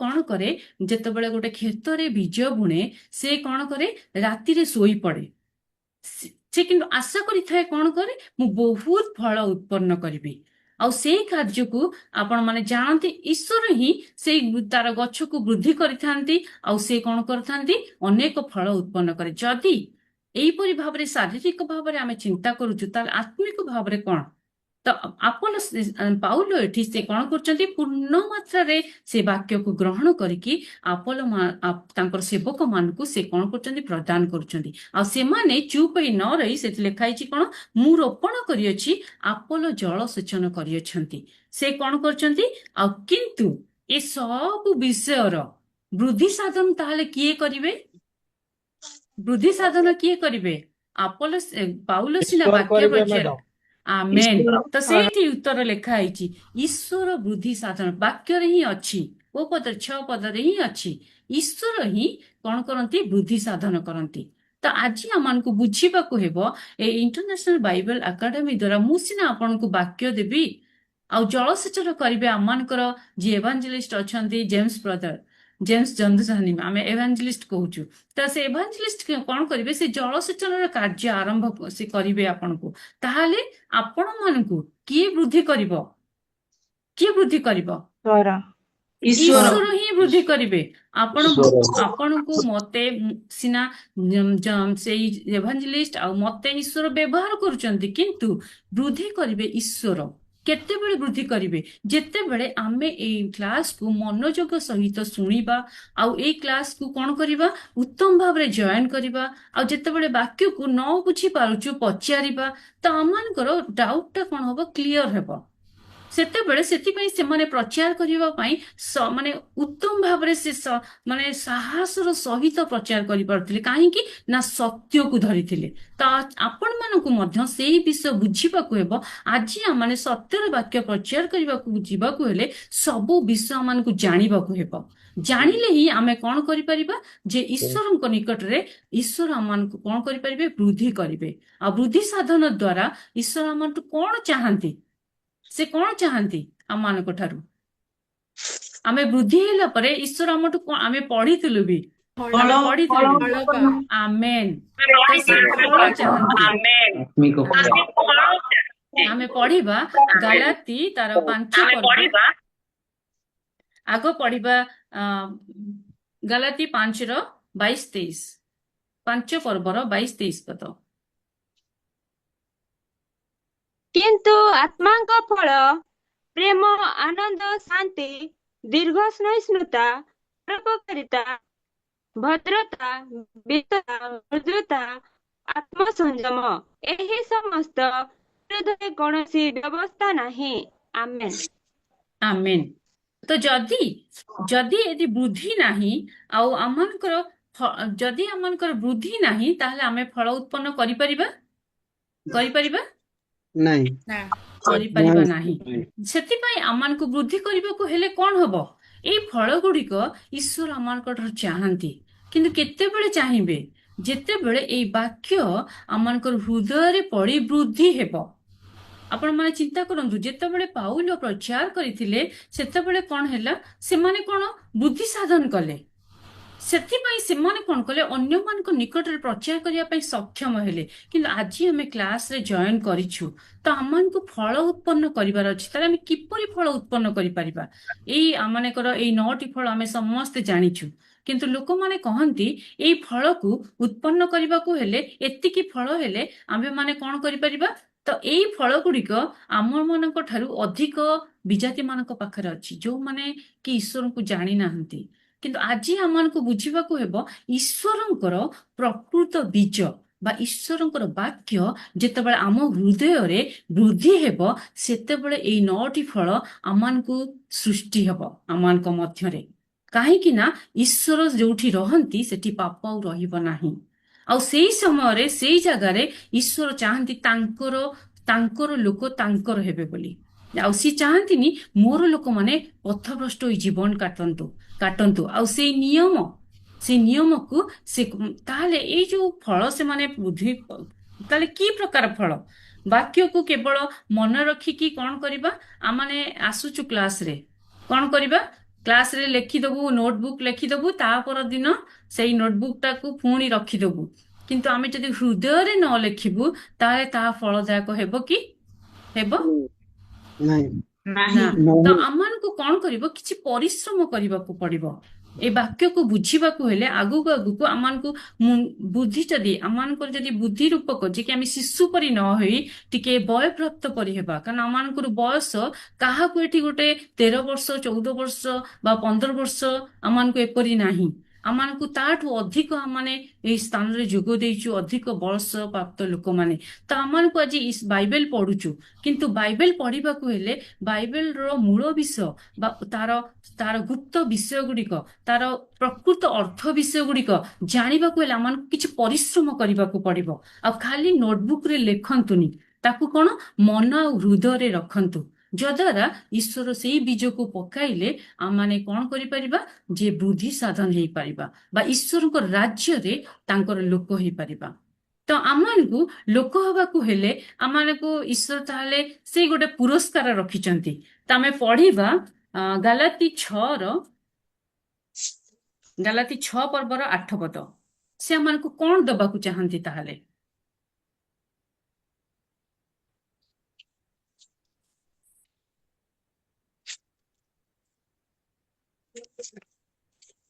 ଗାଲାତି 6 ପର୍ବର 8 ପଦ। ତେଣୁ ଯେ ଯେଣୁ ଯେ ଆପଣ ଆପଣ ଶରୀର ଶରୀର ଉଦ୍ଦେଶ୍ୟରେ ବୁଣେ, ସେ ଶରୀରରୁ ଉତ୍ପନ୍ନ କ୍ଷୟଣୀୟ ଶସ୍ୟ କାଟିବ। କିନ୍ତୁ ଯେ ଆତ୍ମାଙ୍କ ଉଦ୍ଦେଶ୍ୟରେ ବୁଣେ, ସେ ଆତ୍ମାଙ୍କ ଠାରୁ ଉତ୍ପନ୍ନ ଅନନ୍ତ ଜୀବନ ରୂପ ଶସ୍ୟ କାଟିବ। ଆମେନ୍। ଆମେନ୍। ଏଇ ପଦଟାକୁ ବୁଝନ୍ତୁ। ଦେଖନ୍ତୁ ଏଇଠି ଲେଖିଆ ହେଲା କଣ? ଯଦି ହୃଦୟରେ ଆମମାନଙ୍କର ବାକ୍ୟ ରହିବ, ଏଇ ଫଳ ଗୁଡିକ ଆମେ ଫଳି ପାରିବା। ତ ଆମମାନଙ୍କୁ ଏଇ ଗାଲାତିର 6:8 ଲେଖାଗଲା, ଯଦି ଗୋଟେ ଲୋକ ପାପର ସ୍ୱଭାବ ରଖିଛି ଆଉ ସେଇ ସ୍ଥାନରେ ଈଶ୍ୱରଙ୍କର ବୀଜ ପଡୁଛି, କି ପ୍ରକାର ବୀଜ? ଯେ ମନ ମାନେ ଯୋଉ ବୀଜ କି ଶୈତାନ ବା ଶାରୀରିକ ଭାବରେ ଯୋଉ ବାକ୍ୟ ପଡେ, ଯେ କି ନିଜ ଇଚ୍ଛାରୁ ଆମମାନଙ୍କୁ ଯାହା ଆସୁଛି ନିଜର ସ୍ୱଭାବ ବା ନିଜର କାର୍ଯ୍ୟ, ନିଜର ବିଷୟକୁ ନେଇକି ଯେତେବେଳେ ଆମେ ବାକ୍ୟକୁ ପ୍ରଚାର କରୁ, ସେଇ ବାକ୍ୟ ଆମମାନଙ୍କୁ କଣ କରିବ? ଜୀବନ ବା ବିନାଶ ପଥକୁ ନେଇଯିବ। ସେ ବିନାଶଦାୟକ ଫସଲ କାଟିବ। ତାମାନେ ଆମେ ଯଦି ଶାରୀରିକ ଭାବରେ ଯଦି ସେଇ ବାକ୍ୟକୁ ବୁଣିବୁ, ତାହେଲେ ଆମ୍ଭମାନଙ୍କୁ କଣ ହବ? ସେଇ ଫସଲ କାଟିବା ବେଳେ ଆମ୍ଭେମାନେ କଣ କରିବୁ? ବିନାଶ ପ୍ରାପ୍ତ ହେବୁ। କିନ୍ତୁ ଯେତେବେଳେ ଆତ୍ମା କାହା ଦ୍ୱାରା କାର୍ଯ୍ୟ କରନ୍ତି? ଆତ୍ମା କାହା ଦ୍ୱାରା କାର୍ଯ୍ୟ କରନ୍ତି? ଆମେ ମାନେ ଆରମ୍ଭରୁ ଆଦି ପୁସ୍ତକରୁ ଶୁଣିକି ଆସିଲୁ। ଆତ୍ମା କାହା ଦ୍ୱାରା କାର୍ଯ୍ୟ କରନ୍ତି? ଈଶ୍ୱରଙ୍କ ଦ୍ୱାରା। ଆତ୍ମା ହିଁ, ଈଶ୍ୱର ହିଁ ଆତ୍ମା ଅଟନ୍ତି। ଏଇଟା ଆପଣ ଜାଣନ୍ତି? ଯୋହନ 4:24 ଦ୍ୱାରା। ଈଶ୍ୱର ହିଁ ଆତ୍ମା ଅଟନ୍ତି। ଈଶ୍ୱରଙ୍କୁ ଆପଣ ମାନେ ଖାଲି ଆଖିରେ ଆମେ କେବେ ଦେଖିପାରିବା ନାହିଁ, କାରଣ ଆମମାନଙ୍କର ସେଇ ଶରୀର ଏପର୍ଯ୍ୟନ୍ତ ହେଇନି ଯେ କି ଆମେ ତାଙ୍କୁ ଦେଖିପାରିବା। ଆମମାନଙ୍କର ଏପରି ଯୋଗ୍ୟତା ବି ନାହିଁ ତାଙ୍କ ସମ୍ମୁଖରେ ଛିଡା ହେବା। କେବଳ ଜଣକୁ ଈଶ୍ୱର ବାଛିଥିଲେ ଯେ କି ତାଙ୍କର ସେ ଲୋକ ହେଇପାରିଥିଲେ। କିଏ? ସେ ଯୀଶୁ ଖ୍ରୀଷ୍ଟ ତାଙ୍କର ପୁତ୍ର ଥିଲେ। ସେ ହିଁ ଈଶ୍ୱରଙ୍କର ଆତ୍ମାକୁ ପ୍ରବେଶ କରିବାରୁ ସେ ଈଶ୍ୱରଙ୍କର ପୁତ୍ର ବୋଲି ଖ୍ୟାତ ହେଲେ। ତ ଆମମାନଙ୍କୁ ବୁଝିବାକୁ ହେବ ଏଇ ଆତ୍ମା ଯେତେବେଳେ ଆତ୍ମାରେ ଆମେ କାର୍ଯ୍ୟ କରିଥାଉ ଆମମାନଙ୍କୁ କଣ ମିଳିଥାଏ? ଅନନ୍ତ ଜୀବନ। ଅନନ୍ତ ଜୀବନ ରୂପକ ଶସ୍ୟ। ତ ଅନନ୍ତ ଜୀବନ ରୂପକ ଶସ୍ୟ କାହାକୁ ମିଳିବ? ଯେତେବେଳେ ଆମେ ଆତ୍ମା ଦ୍ୱାରା କାର୍ଯ୍ୟ କରିବା। ଆଉ ସେଇ ଆତ୍ମା ମାନଙ୍କର ଯେତେବେଳେ ହୃଦୟରେ ବାକ୍ୟ ପଡିବ ସେଇ ଆତ୍ମା ମାନଙ୍କର ସଜୀବ ହେବ ବା ଈଶ୍ୱରଙ୍କର ହେବ। ସେତେବେଳେ ଆମେ ଅନନ୍ତ ଜୀବନ ରୂପକ ଶସ୍ୟ କାଟିବା। ତ ଆମେ ଅନନ୍ତ ଜୀବନ ପାଇବା ସହିତ ଆମେ ଯେତେ ଫଳ ତା ଆମମାନଙ୍କର ମନେ ରଖିବାକୁ ହେବ। ଯେତେବେଳେ ଈଶ୍ୱରଙ୍କର ବାକ୍ୟ ଆମମାନଙ୍କ ହୃଦୟରେ ପଡିବ ସେ ଆମମାନଙ୍କର ପୁରସ୍କାର ହଉଛି କଣ ଅଟେ? ଅନନ୍ତ ଜୀବନ। ଆମେ ସେମିତି ବଞ୍ଚିବା ନାହିଁ। ହୁଏତ ଆମେ ଆଗକୁ କ୍ଲାସରେ ଜାଣିବା ଯେ ଅନନ୍ତ ଜୀବନର ପ୍ରକୃତ ଅର୍ଥ କଣ। ଆମମାନଙ୍କର ଗୋଟେ ଚିନ୍ତାଧାରା ଅଛି ଯେ ଅନନ୍ତ ଜୀବନ ବିଷୟରେ ମୃତ୍ୟୁ ପରେ ଆମେ ଅନନ୍ତ ଜୀବନ ପାଇବା। ଆପଣମାନେ ଆଗକୁ କ୍ଲାସ ଯାଆନ୍ତୁ ଯେ ଜାଣିବା ଆମେ ପ୍ରକୃତ ଅନନ୍ତ ଜୀବନର ଅର୍ଥ କଣ, ଯେ ଅନନ୍ତ ଜୀବନ କିଏ ପାଆନ୍ତି, କେଉଁମାନେ ପାଆନ୍ତି। ତ ଆଜି ଆମେ ବୁଝିଲୁ ଯେତେବେଳେ ଆମମାନଙ୍କ ମଧ୍ୟରେ ଈଶ୍ୱରଙ୍କର ବୀଜ ରହିବ, ଈଶ୍ୱର ଆମମାନଙ୍କ ବୀଜ ମନ ହୃଦୟରେ ରହିଲେ ଈଶ୍ୱର ଆମମାନଙ୍କୁ ଗୋଟେ ପୁରସ୍କାର ଦିଅନ୍ତି। ସେଇ ପୁରସ୍କାର କଣ ଅଟେ? ଅନନ୍ତ ଜୀବନ ଦିଅନ୍ତି। ଆମମାନଙ୍କୁ ବିନାଶ ପଥରେ ନିଅନ୍ତି ନାହିଁ। ତ ଆମମାନଙ୍କୁ ବୁଝିବାକୁ ହେବ ସେଇ ଅନନ୍ତ ଜୀବନର ପ୍ରକୃତ ଅର୍ଥ। ତାହେଲେ ଏଇ କ୍ଲାସଟି ଦ୍ୱାରା ହିଁ ଆମେ ପାଇପାରିବା କଣ? ଏଇ ଇଣ୍ଟରନ୍ୟାସନାଲ ବାଇବେଲ ଏକାଡେମୀ ଦ୍ୱାରା ଆମେ ଯୀଶୁ ଯେତେବେଳେ ବାକ୍ୟ ପ୍ରଚାର କରିବେ ତ ଆମମାନଙ୍କୁ ଅନେକ ଲୋକ କଣ କରିବେ? ସାହାଯ୍ୟ କରିବେ। ଆଉ ସେଇ ଆତ୍ମାର ଶକ୍ତି କଣ ଆମମାନଙ୍କୁ ବୁଝିବାକୁ ହେବ। ଆତ୍ମାର ଶକ୍ତି ହେଲା ଅନନ୍ତ ଜୀବନ। ଆଉ ସେମାନେ କଣ କରିବେ? ଏଇ ଫଳକୁ ଉତ୍ପନ୍ନ କରିବେ। ଏଇ ଫଳ ବାଇବେଲ ଏକାଡେମୀ ଦ୍ୱାରା ଉତ୍ପନ୍ନ ହେବେ। ଉତ୍ପନ୍ନ ହେଲେ ସେମାନେ କଣ କରିବେ? ହେବା ଦ୍ୱାରା ସେମାନେ ଏଇ ଗ୍ରାଜୁଏସନ ସେରିମନି ବା ଗୋଟେ ସ୍ନାତକୋତ୍ତର ପାଇ ସେମାନେ ଈଶ୍ୱରଙ୍କର ରାଜ୍ୟକୁ ବୃଦ୍ଧି କରିବାରେ ସାହାଯ୍ୟ କରିପାରିବେ। ତ ଆଜି ଆମେ ଈଶ୍ୱରଙ୍କ ରାଜ୍ୟକୁ ପ୍ରଚାର କରିବା ପାଇଁ ସକ୍ଷମ ନୁହଁ। କାହିଁକି ନା ଆମେ ସତ୍ୟ ଜାଣିନୁ। ଆମେ ଯେତେବେଳେ ଏଇ ବାଇବେଲ ଏକାଡେମୀ ଦ୍ୱାରା ସତ୍ୟ ଜାଣିବା ସେତେବେଳେ ଯୀଶୁ କଣ କରିବେ? ତାଙ୍କର ଯୋଉ ଲେଖା ହେଇଛି ମାଥ୍ୟୁ 13 ପର୍ବରେ ସେ କଣ କରିବେ? ତାଙ୍କର ଲୋକମାନଙ୍କୁ ଅମଳ କରି ତାଙ୍କ ଅମାରରେ ସଂଗ୍ରହ କରିବେ। ତାହେଲେ ଆଜି ଆପଣ ମାନେ ନିଜେ ଚିନ୍ତା କରନ୍ତୁ, ଆଜି ଆମ୍ଭେମାନେ ସେଇ ଅମାରରେ ସଂଗୃହୀତ ହେବାକୁ ଚାହୁଁଛୁ କି? ଚାହୁଁଛୁ? ଆମେନ୍। Yes, ma'am. କାହିଁକି ନା ଆମେ ତାଙ୍କର ଲୋକମାନେ ଅଟୁ। ଏଇଟା ଶେଷ ଯୀଶୁଙ୍କର ଦ୍ୱିତୀୟ ଆଗମନର ସମୟ। ତ ଆମମାନଙ୍କୁ ପରିବର୍ତ୍ତିତ ହେବାର ଅଛି। ଆମମାନଙ୍କୁ କୋଉ ବାକ୍ୟରେ ପରିବର୍ତ୍ତିତ ଅଛି? ଆଉ କୋଉ ବାକ୍ୟରେ ପରିବର୍ତ୍ତିତ ହେଲେ ଯେ ଆମ୍ଭେମାନେ କଣ କରିପାରିବା? ଯେ ଯୀଶୁଙ୍କର ସେଇ ଅମାରରେ ରହିପାରିବା, ସେଇ କ୍ଷେତ୍ରରେ ରହିପାରିବା। କେତେବେଳେ? ଯେତେବେଳେ ଏଇ ବାଇବେଲ ଏକାଡେମୀ ଦ୍ୱାରା ଆପଣମାନେ ସତ୍ୟକୁ ଜାଣିବେ ଆଉ ସେଇ ପ୍ରକାଶିତ ବାକ୍ୟକୁ ଜାଣିବେ। ସେଟା ଯୀଶୁଖ୍ରୀଷ୍ଟ ସେଇ ଲୋକମାନଙ୍କୁ କଣ କରିବେ? ତାଙ୍କ ଅମାରରେ ସଂଗ୍ରହ କରିବେ। ଆଉ ସେମାନଙ୍କୁ କୋଉମାନେ ସାହାଯ୍ୟ କରିବେ? ଆମମାନଙ୍କୁ ଦେଖିବାକୁ ହେବ ଆମମାନେ ଏଇ ବାକ୍ୟ ଏଇ ଶ୍ରେଣୀକୁ ଯିବାକୁ ଆସିବାକୁ ହେଲେ ଆମମାନଙ୍କୁ କଣ ଦରକାର? ମାନେ କେଉଁ ସମୟ ଦରକାର? ତ ଆମମାନଙ୍କୁ ସେଇ ବାକ୍ୟକୁ ବୁଝିବାକୁ ହେଲେ ଏଇ ବାକ୍ୟର ଅର୍ଥ ବୁଝିବା। ତ ଏଇ ବାକ୍ୟର ଅର୍ଥ କଣ? ଆମେ ଏଠି ଦେଖିଲୁ ଗୋଟେ ୱାର୍ଡ ଲେଖା ହେଇଛି ନା କି? ଏଇଟା ହଉଛି ଆମମାନଙ୍କର କ୍ଲାସର ସ୍ଲୋଗାନ। କ୍ଲାସର ଆମମାନଙ୍କର ସ୍ଲୋଗାନ କଣ? ଯେ ୱାର୍ଡ ଆମମାନଙ୍କର ବାଇବେଲ ଏକାଡେମୀର ପ୍ରକୃତ ଅର୍ଥ ହଉଛି ଅନ୍ୟକୁ ବାକ୍ୟରେ ମୁଦ୍ରାଙ୍କିତ କରିବା। ଅନ୍ୟମାନଙ୍କୁ ଆପଣମାନେ ଯେତେ ଜଣ ଜଏନ୍ କରିଛନ୍ତି ସେମାନଙ୍କୁ ଈଶ୍ୱରଙ୍କ ପଥରେ ନେଇଯିବା ବା ଈଶ୍ୱରଙ୍କର ସେଇ ରାଜ୍ୟରେ ତାଙ୍କୁ ନେଇକି କାର୍ଯ୍ୟ କରାଇବା ବା ଈଶ୍ୱର ତାଙ୍କର ସ୍ୱର୍ଗ ରାଜ୍ୟକୁ ତାଙ୍କୁ ଯେପରି ଜଣାଇବେ। ତ ପ୍ରକାଶିତ ବାକ୍ୟ ହେଉଛି କଣ ଅଟେ? ଯେ ସ୍ୱର୍ଗକୁ ନେଇଯିବାର ପଥ ଅଟେ।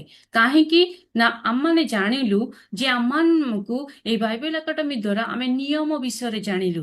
ଆଉ ସେଇ ନିୟମ ବିଷୟରେ ଆମେ ଯେତେବେଳେ ଜାଣିଲୁ ଆମମାନଙ୍କର ସେଇ ନୂତନ ନିୟମ ହଉଛି କୋଉଠି ଲେଖା ହେଇଛି? ଦ୍ୱିତୀୟ ଆଗମନ ବିଷୟରେ ପ୍ରକାଶିତ ବାକ୍ୟରେ। ତାମାନଙ୍କର ପ୍ରଥମ ଆମମାନେ ପ୍ରକାଶିତ ବାକ୍ୟକୁ ଯିବା ପୂର୍ବରୁ ଆମମାନଙ୍କୁ ପ୍ରଥମେ ଆଦି ପୁସ୍ତକରୁ ଆଗକୁ ଯିବାର, ଆଦି ପୁସ୍ତକର ବିଷୟ କିଛିଟା ଆମେ ଜାଣିନଥିଲୁ। ଯେମିତିକି ଆମେ ଜାଣିନଥିଲୁ ଯେ ଯୀଶୁଙ୍କର ଦୃଷ୍ଟାନ୍ତ ବିଷୟ ପୁରାତନ ନିୟମରେ ଲେଖା ହେଇଛି। ଏସବୁ ବିଷୟ ଆମେ ଜାଣିନଥିଲୁ। କିନ୍ତୁ ଜାଣିଲୁ ଆମମାନଙ୍କୁ କଣ କରିବାର ଅଛି? ତ ଈଶ୍ୱରଙ୍କର ବାକ୍ୟକୁ ଆହୁରି ବୁଝିବାର ଅଛି। କଣ ଏମାନେ କୁହନ୍ତୁ? କ୍ଲାସ ପରିତ୍ୟାଗ କରନ୍ତୁ ନାହିଁ। ଆପଣ ପ୍ରଶ୍ନ ରଖନ୍ତୁ। ଯଦି ଆପଣଙ୍କୁ କୋଉଠି ଡାଉଟ ଅଛି ଆପଣ ମାନେ ପଚାରନ୍ତୁ। କିନ୍ତୁ କ୍ଲାସକୁ କାହାର ବୁଦ୍ଧିରେ ପରିତ୍ୟାଗ କରନ୍ତୁ ନାହିଁ। କାହିଁକି ନା ଶୈତାନ କେବେ ଚାହେଁନି ତାର ଲୋକମାନଙ୍କୁ, ସେ ସବୁବେଳେ ଚାହେଁ ମୋ ଲୋକମାନେ ମୋ ପାଖକୁ ଆସନ୍ତୁ। ସେ ଈଶ୍ୱରଙ୍କର ବୀଜରେ ବୃଦ୍ଧି ହେବା ପାଇଁ ତା ଲୋକମାନଙ୍କୁ ଦେଇନଥାଏ। ତାର ବିପକ୍ଷେ ସେ ସବୁବେଳେ ଚାହେଁ ସେମାନେ ଆରାମଦାୟକ ଜୀବନ କାଟନ୍ତୁ। କିନ୍ତୁ ଈଶ୍ୱରଙ୍କର ରାଜ୍ୟ ହେଉଛି ସଂକୀର୍ଣ୍ଣ ପଥ। ଆମମାନଙ୍କୁ ସେଇ ସ୍ୱର୍ଗକୁ ଯିବାକୁ ହେଲେ ସଂକୀର୍ଣ୍ଣ ପଥ ଦେଇ ଯିବାକୁ ପଡିବ। ଅନେକ ତାଡ଼ନା ଆସିବ, ଅନେକ ଦୁଃଖ ଆସିବ, ସିଚୁଏସନ, ଫ୍ୟାମିଲିର ସିଚୁଏସନ ଆସିବ, କିନ୍ତୁ ସେ ସବୁ ଉପରେ ଜୟ କରିକି ଆମମାନଙ୍କୁ ଏଇ ବାକ୍ୟକୁ ଶିଖିବାର ଅଛି। ତ ସେଇ ପଥ ଖୋଜିବାକୁ ହେଲେ ଆମମାନଙ୍କୁ ସମୟ ନିର୍ଦ୍ଧାରଣ କରିବା ଦରକାର।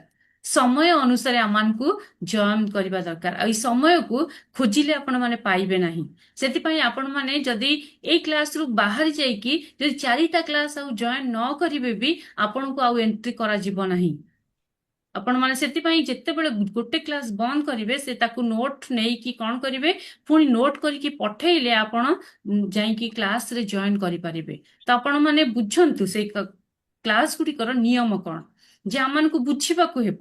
କ୍ଲାସ ଯେ ସେମିତି ଯେ ମୁଁ ଆସିଲି ଆଜି ଆଉ 8 ଦିନ କ୍ଲାସ କଲିନି, ଏଇ ଗୋଟେ ସପ୍ତାହ କ୍ଲାସ କଲିନି, ତାପରେ ମୁଁ ଯାଇକି ପୁଣି ଆଉ ଥରେ କ୍ଲାସ କରିବି, ଆପଣଙ୍କ ଇଚ୍ଛାରେ ଆପଣ କ୍ଲାସ କରିପାରିବେ ନାହିଁ। କାରଣ ବାଇବେଲ ଏକାଡେମୀର ବହୁତ ନିୟମ ଗୁଡ଼ିକ ଅଛି। ତ ଆମମାନଙ୍କର ଆତ୍ମାକୁ କିପରି ଶକ୍ତିଶାଳୀ କରିପାରିବ? ଆମମାନେ ନିଜର ଆତ୍ମାକୁ ଆମମାନଙ୍କୁ ଶକ୍ତିଶାଳୀ କରିବାକୁ ପଡିବ। କାହିଁକି? କେତେବେଳେ ଶକ୍ତିଶାଳୀ ଯଦି ନ କରିପାରିବା, ଶୈତାନ ଆମମାନଙ୍କ ଠାରୁ ହରଣ କରି ନେଇଯିବ।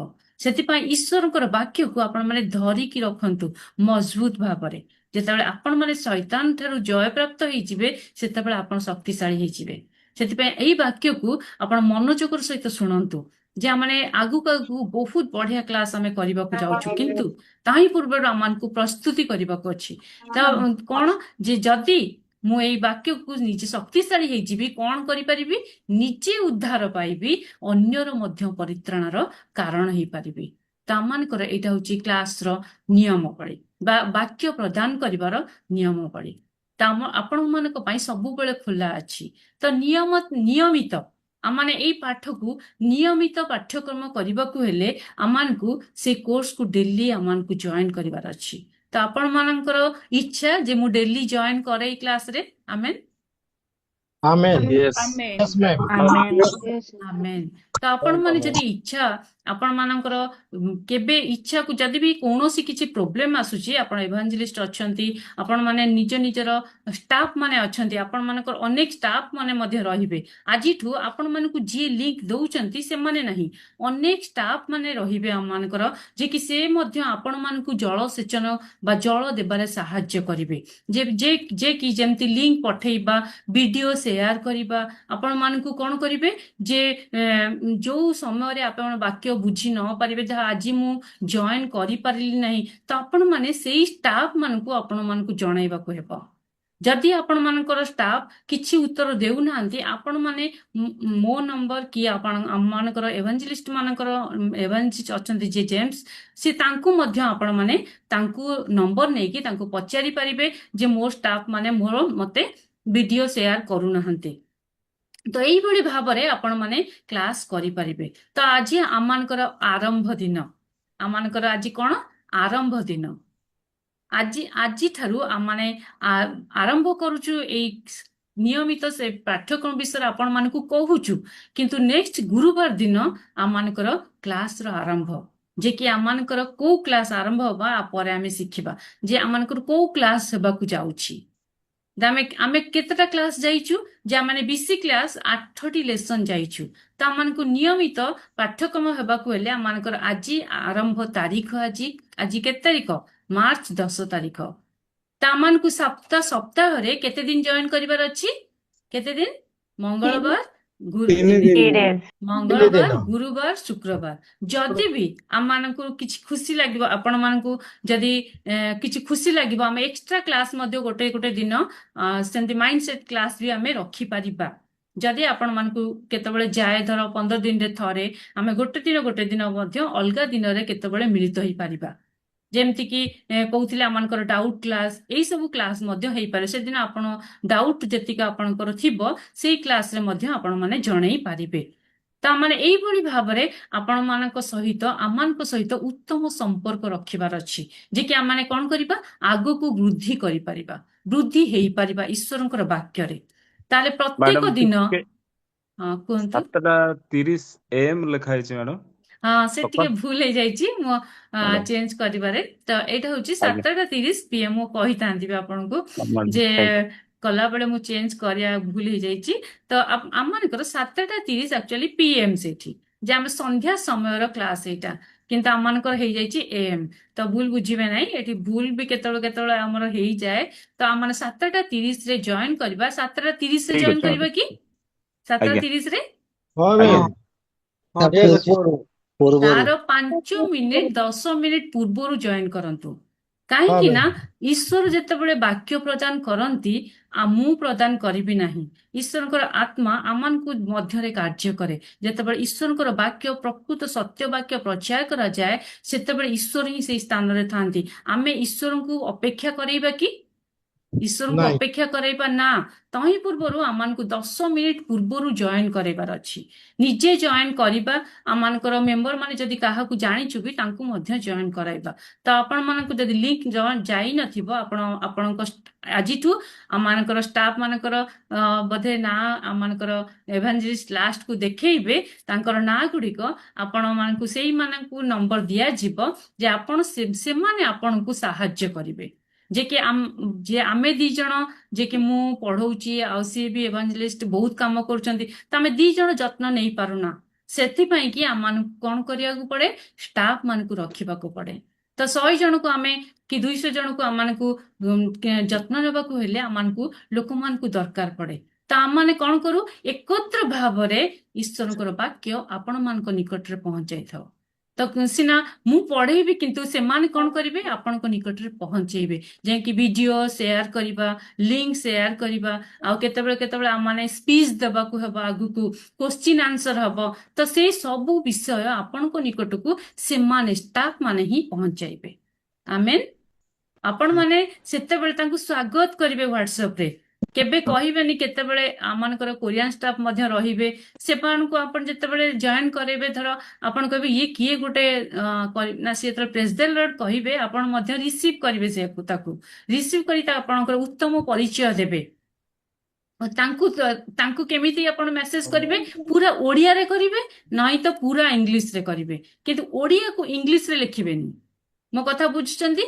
ଯଦି ଆପଣଙ୍କର କୌଣସି କୋରିଆନ ଷ୍ଟାଫ ପଡିଗଲେ ଆପଣଙ୍କର, ତ ଆପଣ କେମିତି ମେସେଜ କରିବେ, ପୁରା ଓଡ଼ିଆରେ କରିଦେବେ। ତ ଓଡ଼ିଆରେ ଯେତେବେଳେ ଆପଣ ମେସେଜ କରିବେ, ସେମାନେ ଜାଣିଦେବେ। କିନ୍ତୁ ଯଦି ଆପଣ ଓଡ଼ିଆଟାକୁ ଇଂଲିଶରେ କରିବେ, ତ ସେମାନେ ଜାଣିବା ଅସମ୍ଭବ। ସେଥିପାଇଁ ଇଂଲିଶଟା ଇଂଲିଶରେ ଲେଖନ୍ତୁ, ନହେଲେ ଓଡ଼ିଆକୁ ଓଡ଼ିଆରେ ହିଁ ଲେଖନ୍ତୁ। ଏଇଭଳି ଭାବରେ ଆପଣ ତାଙ୍କ ସହିତ ଉତ୍ତମ ସମ୍ପର୍କ ରଖନ୍ତୁ। ରଖିଲେ ଯେ ସେମାନଙ୍କ ନିକଟରେ ଆପଣ ଯାହା ଆପଣଙ୍କର ଡାଉଟ୍ ଥିବ, ଯେତେବେଳେ ଆପଣ ସେମାନଙ୍କୁ ସେୟାର କରିବେ, ସେମାନେ ଆମମାନଙ୍କ ପାଖକୁ ପହଞ୍ଚାଇବେ। ତ ଆମ୍ଭେମାନେ କଣ କରିବୁ, ଗୋଟେ ଡାଉଟ୍ କ୍ଲାସ ରଖିପାରିବା। ତ ଆମେ ବାଇବେଲକୁ ସେମିତିକି ନାହିଁ, ପୁରା ରିସର୍ଚ୍ଚ କରିବା, ଯେ କି ଆମେ ଭୁଲ କୋଉଟା ଠିକ କୋଉଟା ଆମକୁ ଜାଣିବାକୁ ହେବ। କାହିଁକି? ଏଟା ଦ୍ୱିତୀୟ ଆଗମନର ସମୟ।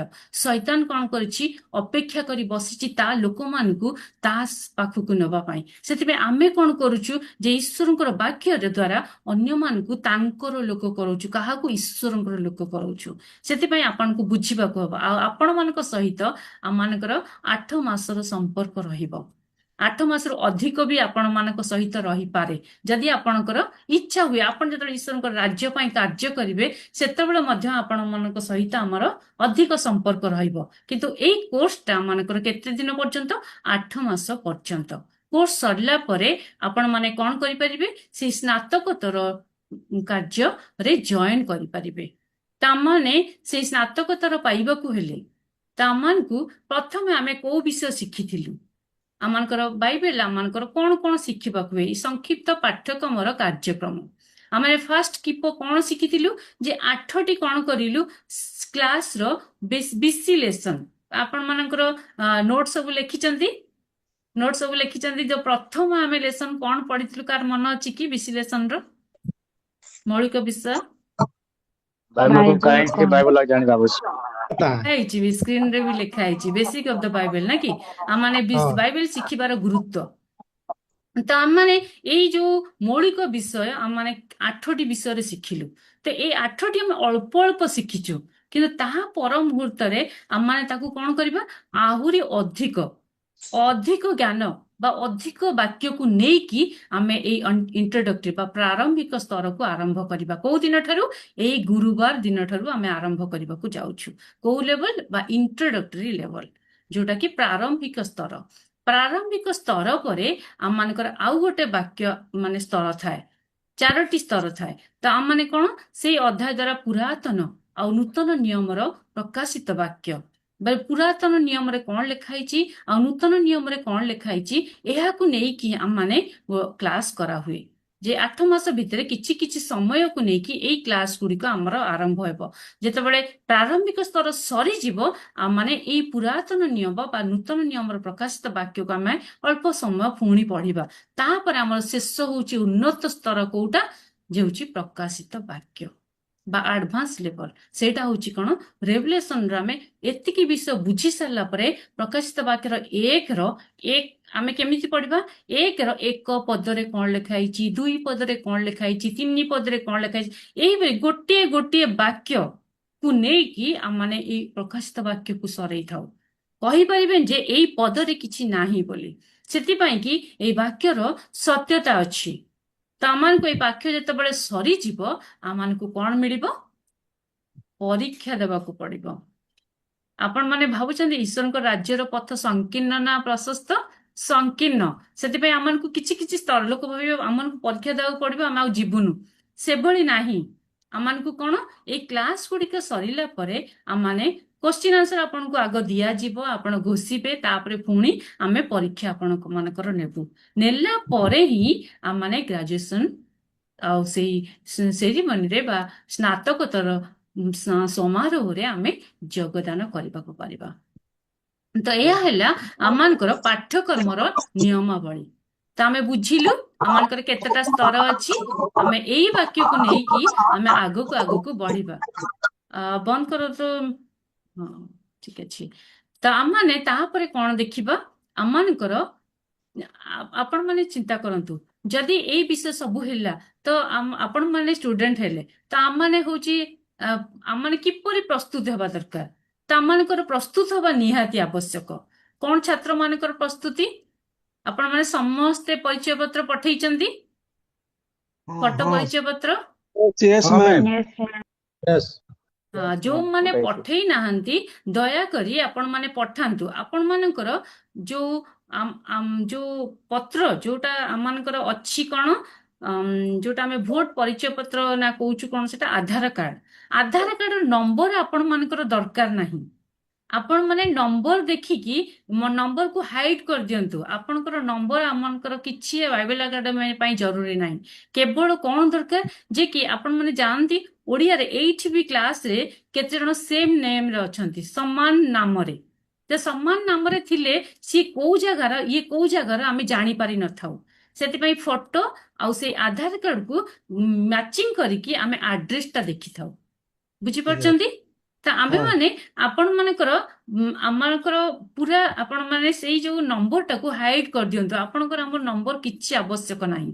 ଆପଣ ସେଇ ନମ୍ବରକୁ ହାଇଡ୍ କରି କେବଳ ଆପଣଙ୍କର ଆଡ୍ରେସ ଆଉ ଆପଣଙ୍କର ଫଟୋ, ଏଇ ଦିଟା ଆମମାନଙ୍କର ଦରକାର। କାହିଁକି ନା ଆମେ ଜାଣିବୁ ଆପଣ କୋଉ ଜାଗାରେ ରହୁଛନ୍ତି।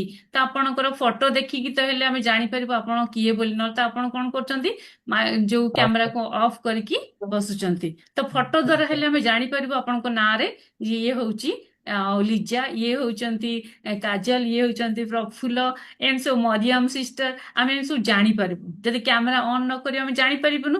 ଫଟୋ ଦ୍ୱାରା ହେଲେ ଆମେ ସେମାନଙ୍କୁ ପରିଚୟ ପାଇପାରିବା, ଆମମାନଙ୍କର ଉତ୍ତମ ସମ୍ପର୍କ ରହିପାରିବ। ଆମମାନେ ଯଦି ଉତ୍ତମ ସମ୍ପର୍କ ନ ରଖିବା, ତାହେଲେ ଆଗକୁ ଆମେ କ୍ଲାସ କରିପାରିବା ନାହିଁ। ତ ଆମମାନଙ୍କୁ କଣ କରିବାକୁ ହେବ, ବାଇବେଲର କିଛି ଏଇ ବିଷୟ ଚିନ୍ତା କରନ୍ତୁ। ଯେମିତି ଲେଖା ହେଇଛି ଏଇ ବାଇବେଲର NIV ଆଉ ESV, ଏଇ ଯୋଉ ବିଷୟକୁ ନେଇକି ଆମମାନଙ୍କୁ ଏଇ ବାଇବେଲର ଆମେ ନେଇକି ଆମେ ଓଡ଼ିଆର ଠିକ ସଂଶୋଧନ କରିକି ହେଇଥାଏ। ତ ଆମମାନଙ୍କୁ ଏଇ ବାଇବେଲକୁ ୟୁଜ କରିବାର ଅଛି। ତ ଆମକୁ ଓଡ଼ିଆ ଠିକ ଭାବରେ ବ୍ୟବହୃତ ହବାର ଅଛି। ଗୋଟେ ଗୋଟେ ବାଇବେଲରେ ବି ଆମେ ଜାଣିଛୁ ସର୍ଟ ବାଇବେଲ ଆସୁଛି ଯେ କି ତାର ପୂର୍ଣ୍ଣ ମାତ୍ରାରେ ୱାର୍ଡ ଗୁଡ଼ିକ ବା ସେଣ୍ଟେନ୍ସ ଗୁଡ଼ିକ ଲେଖା ହଉନି। ତ ଆମକୁ ଏଇ ବିଷୟ ଆମକୁ ଏଇ ବାଇବେଲକୁ ୟୁଜ କରିବା ବ୍ୟବହାର କରିବାର ଅଛି, ଯଦ୍ୱାରା ଆମେ କଣ କରିବା ପ୍ରକୃତ ଉତ୍ତର ବା ପ୍ରକୃତ ବାକ୍ୟକୁ ପ୍ରକୃତ ସେଣ୍ଟେନ୍ସକୁ ସେଠି ଯେମିତି ଆପଣ ମାନେ ସମସ୍ତେ ପ୍ରାର୍ଥନା ବେଳେ ବ୍ୟବହାର କରୁଛନ୍ତି ଗୋଟେ ଗୋଟେ ବକ୍ସ ଦେଖୁଛନ୍ତି, ବକ୍ସ ବ୍ୟବହାର କରୁଛନ୍ତି, ସେଠି କିଛି କିଛି ପଦ ଲେଖା ହେଇଥିବ, ପଦ ବକ୍ସ କହୁଛନ୍ତି, ପଦ ବାକ୍ସ ବ୍ୟବହାର କରୁଛନ୍ତି ନା? କିଏ କିଏ ପ୍ରାର୍ଥନା ଆଜ୍ଞା ବେଳେ ମ୍ୟାମ୍। ପଦ ବାକ୍ସ ବ୍ୟବହାର କରନ୍ତି? ସେଠି ଦେଖିବେ ପୂର୍ଣ୍ଣ ମାତ୍ରାରେ ବାକ୍ୟ ନଥିବ, ବାକ୍ୟରୁ ଅଳ୍ପ ଲାଷ୍ଟ ପଦଟା ଥିବ, ଖାଲି ଗୋଟେ ସେଣ୍ଟେନ୍ସ ମଝି ଅଂଶଟା ଥିବ, କ ଅଂଶଟା ଥିବ। ତ ଆମମାନଙ୍କୁ ସେମିତି ନାହିଁ, ତେବେ କେତେବେଳେ କେତେବେଳେ ଭୁଲ ବି ଆସୁଛି। ତ ଆମମାନଙ୍କୁ ବାଇବେଲ ସେମିତି ପଢିବାର ନାହିଁ, ଗୋଟିଏ ପଦ ନେବା, ପଦଟାକୁ ପୂର୍ଣ୍ଣ ମାତ୍ରାରେ ବୁଝିବାର ଅଛି। ତ ଆମମାନଙ୍କୁ ସେଇଭଳି ଭାବରେ ଓଡ଼ିଆର ପୁରା ପ୍ରକୃତ ଓଡ଼ିଆ ଯୋଉଠି ଠିକ ଭାବରେ ଲେଖା ହେଇଥିବ ସେଇଭଳି ଭାବରେ ବାଇବେଲ ୟୁଜ କରିବାର ଅଛି। ଏବେ ଗୋଟେ ମୋ ପାଖରେ ବି ଗୋଟେ ବାଇବେଲ ଅଛି ଯେ କି ସେ ବାଇବେଲ ଏତେ ସର୍ଟରେ ଲେଖା ଯାଇଛି ଯେ ସେଇ ପଦପର୍ବ ସମାନ, କିନ୍ତୁ ତାର ପଦପର୍ବ ମ୍ୟାଚ୍ ହଉନଥିବ। ଆମେ ଯୋଉଟା ବ୍ୟବହାର କରୁଛୁ ଯୋଉ BSI ର ଆମମାନଙ୍କର ବାଇବେଲ ସୋସାଇଟି ଅଫ ଇଣ୍ଡିଆର ଯୋଉ ବାଇବେଲକୁ, ସେଇ ବାଇବେଲ ତା ସହିତ ସମାନ ନାହିଁ ହେଲା। ତ ସେଥିପାଇଁ ଆମମାନଙ୍କୁ ପ୍ରକୃତ ସେଇ ବାଇବେଲକୁ ବ୍ୟବହାର କରିବାର ଅଛି। ତ ଆପଣମାନେ ଚିନ୍ତା କରନ୍ତୁ ଏଇ ବାଇବେଲକୁ ନେଇକି ଆମେ ବ୍ୟବହାର କରିବା। ଆଉ ଗୋଟେ କଣ, ଆପଣ ମାନେ ଏଇ 8 ମାସ କ୍ଲାସ ଭିତରେ ଯେତେବେଳେ ରେଜିଷ୍ଟ୍ରେସନ କଲେ ଆପଣମାନଙ୍କୁ କିଛି ଅର୍ଥ ମଗା ଯାଇଛି କି? ନାଇଁ ମ୍ୟାମ୍। ମଗାଯାଏନି। ତ ଆପଣ ସେମିତି ମାନେ କଣ 8 ମାସର ଲେଖା ହେଇଛି ମାଗଣା ଶିକ୍ଷାଦାନ କେନ୍ଦ୍ର। ତ ଆପଣ ମାନେ ଚିନ୍ତା କରନ୍ତୁ ଯେତେବେଳେ ଜୁମରେ ଆମେ ଜଏନ କରୁଛୁ, ଜୁମରେ ଆମେ ମାନେ ଆପଣ ମାନଙ୍କ ସହିତ ଜଏନ କରୁଛୁ, ତ ଏଥିପାଇଁ ଅର୍ଥ ଖର୍ଚ୍ଚ ହଉଛି ନା ନାହିଁ? ଏଥିପାଇଁ ଖର୍ଚ୍ଚ ହଉଛି ନା ନାହିଁ? ଆମମାନଙ୍କୁ ହେଡକ୍ୱାର୍ଟରକୁ ଜଣେଇବାକୁ ହୁଏ ଏତିକି ଲୋକମାନେ ଅଛନ୍ତି, ଏତିକି ଲୋକମାନେ ଜଏନ। ଯଦି 300ରୁ ଅଧିକ ଲୋକ ହେଇଗଲେ ଗୋଟେ ଜୁମରେ, 500ରୁ ଅଧିକ ଲୋକ ହେଇଗଲେ ସେ ଜୁମ ବି କାର୍ଯ୍ୟ କରେ ନାହିଁ। ତ ଆମମାନଙ୍କୁ ଲିଙ୍କ ଗୁଡା ଅଲଗା ଅଲଗା କରିବାକୁ ପଡିଥାଏ। ତ ଏଇଭଳି ଭାବରେ ଆମମାନଙ୍କୁ କରିବାକୁ ପଡିଥାଏ। ତ ଆମମାନଙ୍କୁ ବୁଝିବାକୁ ହେବ ତାହେଲେ ଏଇ ପଇସା କିଏ କୋଉମାନେ ଖର୍ଚ୍ଚ କରୁଛନ୍ତି। ଆପଣ ମାନେ ଜାଣନ୍ତି ଯୋଉମାନେ ଏଇ କ୍ଲାସକୁ ସରେଇକି ଆଉ ସେମାନେ ଯାଇଛନ୍ତି, ସେମାନେ ତାଙ୍କର ଦଶମାଂଶ ନୈବେଦ୍ୟକୁ ବ୍ୟବହାର କରନ୍ତି ଯେ ଆପଣମାନଙ୍କ ପାଇଁ। ଆପଣମାନେ କଣ କରିବେ, ଯେପରି ବାଇବେଲ ବିଷୟ ଶିଖିପାରିବେ, ଆପଣମାନଙ୍କୁ ଜାଣିବାକୁ ହେବ। କାହିଁକି ନା ଆମେ ଯେତେବେଳେ ବାଇବେଲ ଏକାଡେମୀ ପଢଉଛୁ ଯେ ଆମମାନଙ୍କର ସବୁ ସତ୍ୟତାଟାକୁ ଜାଣିବାର ଅଛି। ତ ଆପଣମାନେ ଭାବୁଛୁ କି ଆମେ ଅର୍ଥ ପାଇକି ହିଁ କାର୍ଯ୍ୟ କରୁଛୁ, ଏପରି ଚିନ୍ତା କରନ୍ତୁ ନାହିଁ। କାହିଁକି ନା ଆମେ ଅର୍ଥ ଦେଇକି ହିଁ କାର୍ଯ୍ୟ କରୁଛୁ।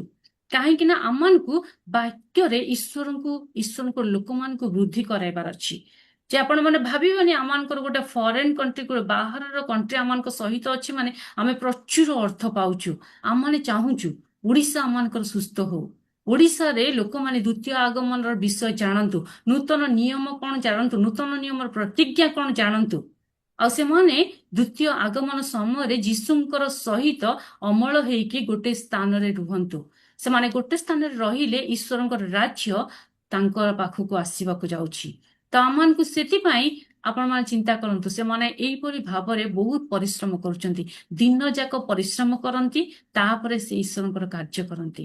ତ ଆପଣମାନେ ଚିନ୍ତା କରନ୍ତୁ, ତ ଆମମାନଙ୍କୁ ବି ମଧ୍ୟ ଯଦି ଆପଣମାନେ ଆପଣଙ୍କର ବାକ୍ୟକୁ କୋଉଠି ବି ସ୍ପର୍ଶ କରେ, ଆପଣ ଯଦି ଚାହିଁବେ କିଞ୍ଚିତ ପରିମାଣରେ ଦାନ ବି ଦେଇପାରିବେ ଯଦି ଆପଣଙ୍କର ଥାଏ। କିନ୍ତୁ ଆପଣମାନଙ୍କୁ ଏମିତି ଫୋର୍ସ କରାଯିବ ନାହିଁ ଯେ ଆପଣ ଗୋଟେ ଦାନ ଦିଅନ୍ତୁ ବୋଲି। ବୁଝିପାରୁଛନ୍ତି? ଆମେନ୍ ଆମେନ୍। ଆମେନ୍। ଆମେନ୍। ତ ଆମମାନଙ୍କୁ ବୁଝିବାକୁ ହେବ ଯେ ଆମେ ତାହେଲେ ଆମେ ଆଶୀର୍ବାଦ କିପରି ପାଇବା। ଆଶୀର୍ବାଦ ଆମେ କିପରି ପାଇପାରିବା? ଯେତେବେଳେ ଆମ ଜୀବନରେ ଭଲ ଆଚରଣ ଗୁଡ଼ିକ ରହିବ, ଭଲ ଆଚରଣ ଗୁଡ଼ିକ ରହିବ। ତ ଆମମାନଙ୍କୁ କଣ କରିବେ, ସେ ଭଲ ଆଚରଣ ହବା ଦ୍ୱାରା ଈଶ୍ୱର ଆମମାନଙ୍କୁ ଆଶୀର୍ବାଦ କରିବେ। ତ ଆପଣମାନଙ୍କୁ ଚିନ୍ତା କରନ୍ତୁ ଯେ ସେ ଆମମାନଙ୍କୁ କଣ କରିବ, ଜୀବନ ଦବ। ଯେତେବେଳେ ଆମର ମନରେ ବାକ୍ୟ ଲିପିବଦ୍ଧ ହେବ ଆଉ ବାକ୍ୟ ଆମମାନଙ୍କ ହୃଦୟରେ ରହିବ, ସେତେବେଳେ ଆମମାନଙ୍କର ବାକ୍ୟରେ ଆମମାନଙ୍କୁ ଅନନ୍ତ ଜୀବନ ଦବ। ଆଉ ସେଇ ବାକ୍ୟ ଆମମାନଙ୍କୁ ହୃଦୟରେ ଲିପିବଦ୍ଧ କରିବାର ଅଛି। କାହିଁକି ନା ଈଶ୍ୱର କହିଛନ୍ତି ଆମ୍ଭେ ତୁମକୁ ଆଉ ଏପରି ସେପରି ଦେବା ନାହିଁ। ଆମେ ପଢିବା ଏଭ୍ରି ପୁସ୍ତକ ଗୋଟେ ପଢିବା।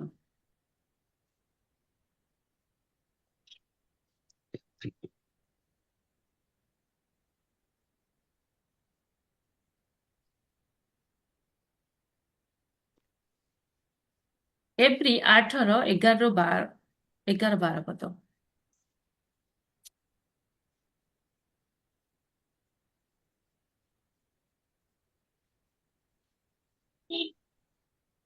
ଆମ୍ଭେ ସେମାନଙ୍କୁ ଈଶ୍ୱର ହେବା, ସେମାନେ ଆମର ଲୋକ ହେବେ। ପୁଣି ପ୍ରଭୁଙ୍କୁ ଜାଣ ବୋଲି କହି ସେମାନେ ପ୍ରତ୍ୟେକେ ଆପଣା ଆପଣା ସହନଗରବାସୀଙ୍କୁ ଆଉ ପ୍ରତ୍ୟେକେ ଆପଣା ଆପଣା ଭାଇଙ୍କୁ ଶିକ୍ଷା ଦେବେ ନାହିଁ, ଯେଣୁ ସାନଠାରୁ ବଡ଼ ପର୍ଯ୍ୟନ୍ତ ସେମାନେ ସମସ୍ତେ ଆମ୍ଭକୁ ଜାଣିବେ।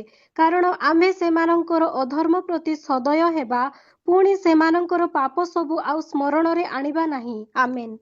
ଆମେନ୍। କଣ ଲେଖା ହେଲା? ଆମେ କଣ କରିବା?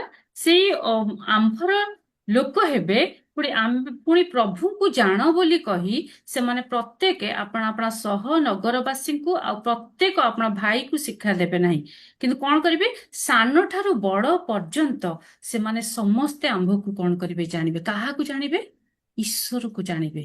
କିନ୍ତୁ ସେଇଟା କୋଉଠି ଲେଖିବେ? ସେ କୋଉଠି ଲେଖିବେ? ଆମର ହୃଦୟରେ ଲେଖିବେ। ତା ପୂର୍ବ ପଦଟା ପଢିବା, 10 ପଦ। ସେ କୋଉଠି ଲେଖିବେ ଆମମାନଙ୍କର ଏଇ ବାକ୍ୟକୁ? କାରଣ ପ୍ରଭୁଙ୍କ କଥା ସେହି ସମୟ ଉତ୍ତାରେ ଆମ୍ଭେ ଇସ୍ରାଏଲ ବଂଶ ସହିତ ଯେଉଁ ନିୟମ ସ୍ଥାପନ କରିବା, ତାହା ଏହି, ଆମ୍ଭେ ସେମାନଙ୍କ ମନରେ ଆପଣା ବ୍ୟବସ୍ଥା ଦେବା, ସେମାନଙ୍କ ହୃଦୟରେ ସେହି ସବୁ ଲେଖିବା। ଆମେନ୍। ଆମେନ୍। ତ ଆପଣମାନଙ୍କୁ ଚିନ୍ତା କରିବାକୁ ହେବ, ଏଇଟା କୋଉ କୋଉ ପୁସ୍ତକରେ ଲେଖା ହେଇଛି। ଆପଣମାନେ ସବୁବେଳେ ଚିନ୍ତା କରନ୍ତୁ ଯେ ଆମେ କୋଉ ପୁସ୍ତକ ପରେ କୋଉଟା ପଢୁଛୁ। ସେଇଭଳି ଭାବରେ ବାଇବେଲ ଆମମାନଙ୍କର ସଫଳ ହେଇଥାଏ। ତ ଏଇଟା ଏଭ୍ରି ପୁସ୍ତକରେ ଲେଖାଗଲା। ଏଭ୍ରି ପୁସ୍ତକ ଲେଖକ ଜଣା ନାହିଁ, କିନ୍ତୁ ଯଦି ବି ଏଠି ଆମେ ଜାଣୁ ଏଭ୍ରିରେ ଲେଖାଯାଏ, ସେ କଣ ଲେଖାଗଲା? ଯେ ପ୍ରଭୁଙ୍କର ଉପସ୍ଥିତ ଏହି। ତାମାନେ ଏଇଟା ହଉଛି ଦ୍ୱିତୀୟ ଆଗମନର ବିଷୟର ଘଟଣା, ଯେ ଦ୍ୱିତୀୟ ଆଗମନ ସମୟରେ ନୂତନ ନିୟମ ସ୍ଥାପନ କରିବା। କୋଉ ନୂତନ ନିୟମ? ଈଶ୍ୱରଙ୍କର ପ୍ରକାଶିତ ବାକ୍ୟ ହଉଛି ଆମମାନଙ୍କର ପ୍ରକୃତ ନୂତନ ନିୟମ। ସେ କଣ କରିବ?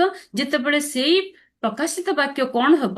ଆପଣା ବ୍ୟବସ୍ଥା ଦେବା, ଆଉ ସେଇ ବ୍ୟବସ୍ଥାକୁ ଆପଣଙ୍କୁ ହୃଦୟରେ ଲେଖିବାକୁ ହେବ।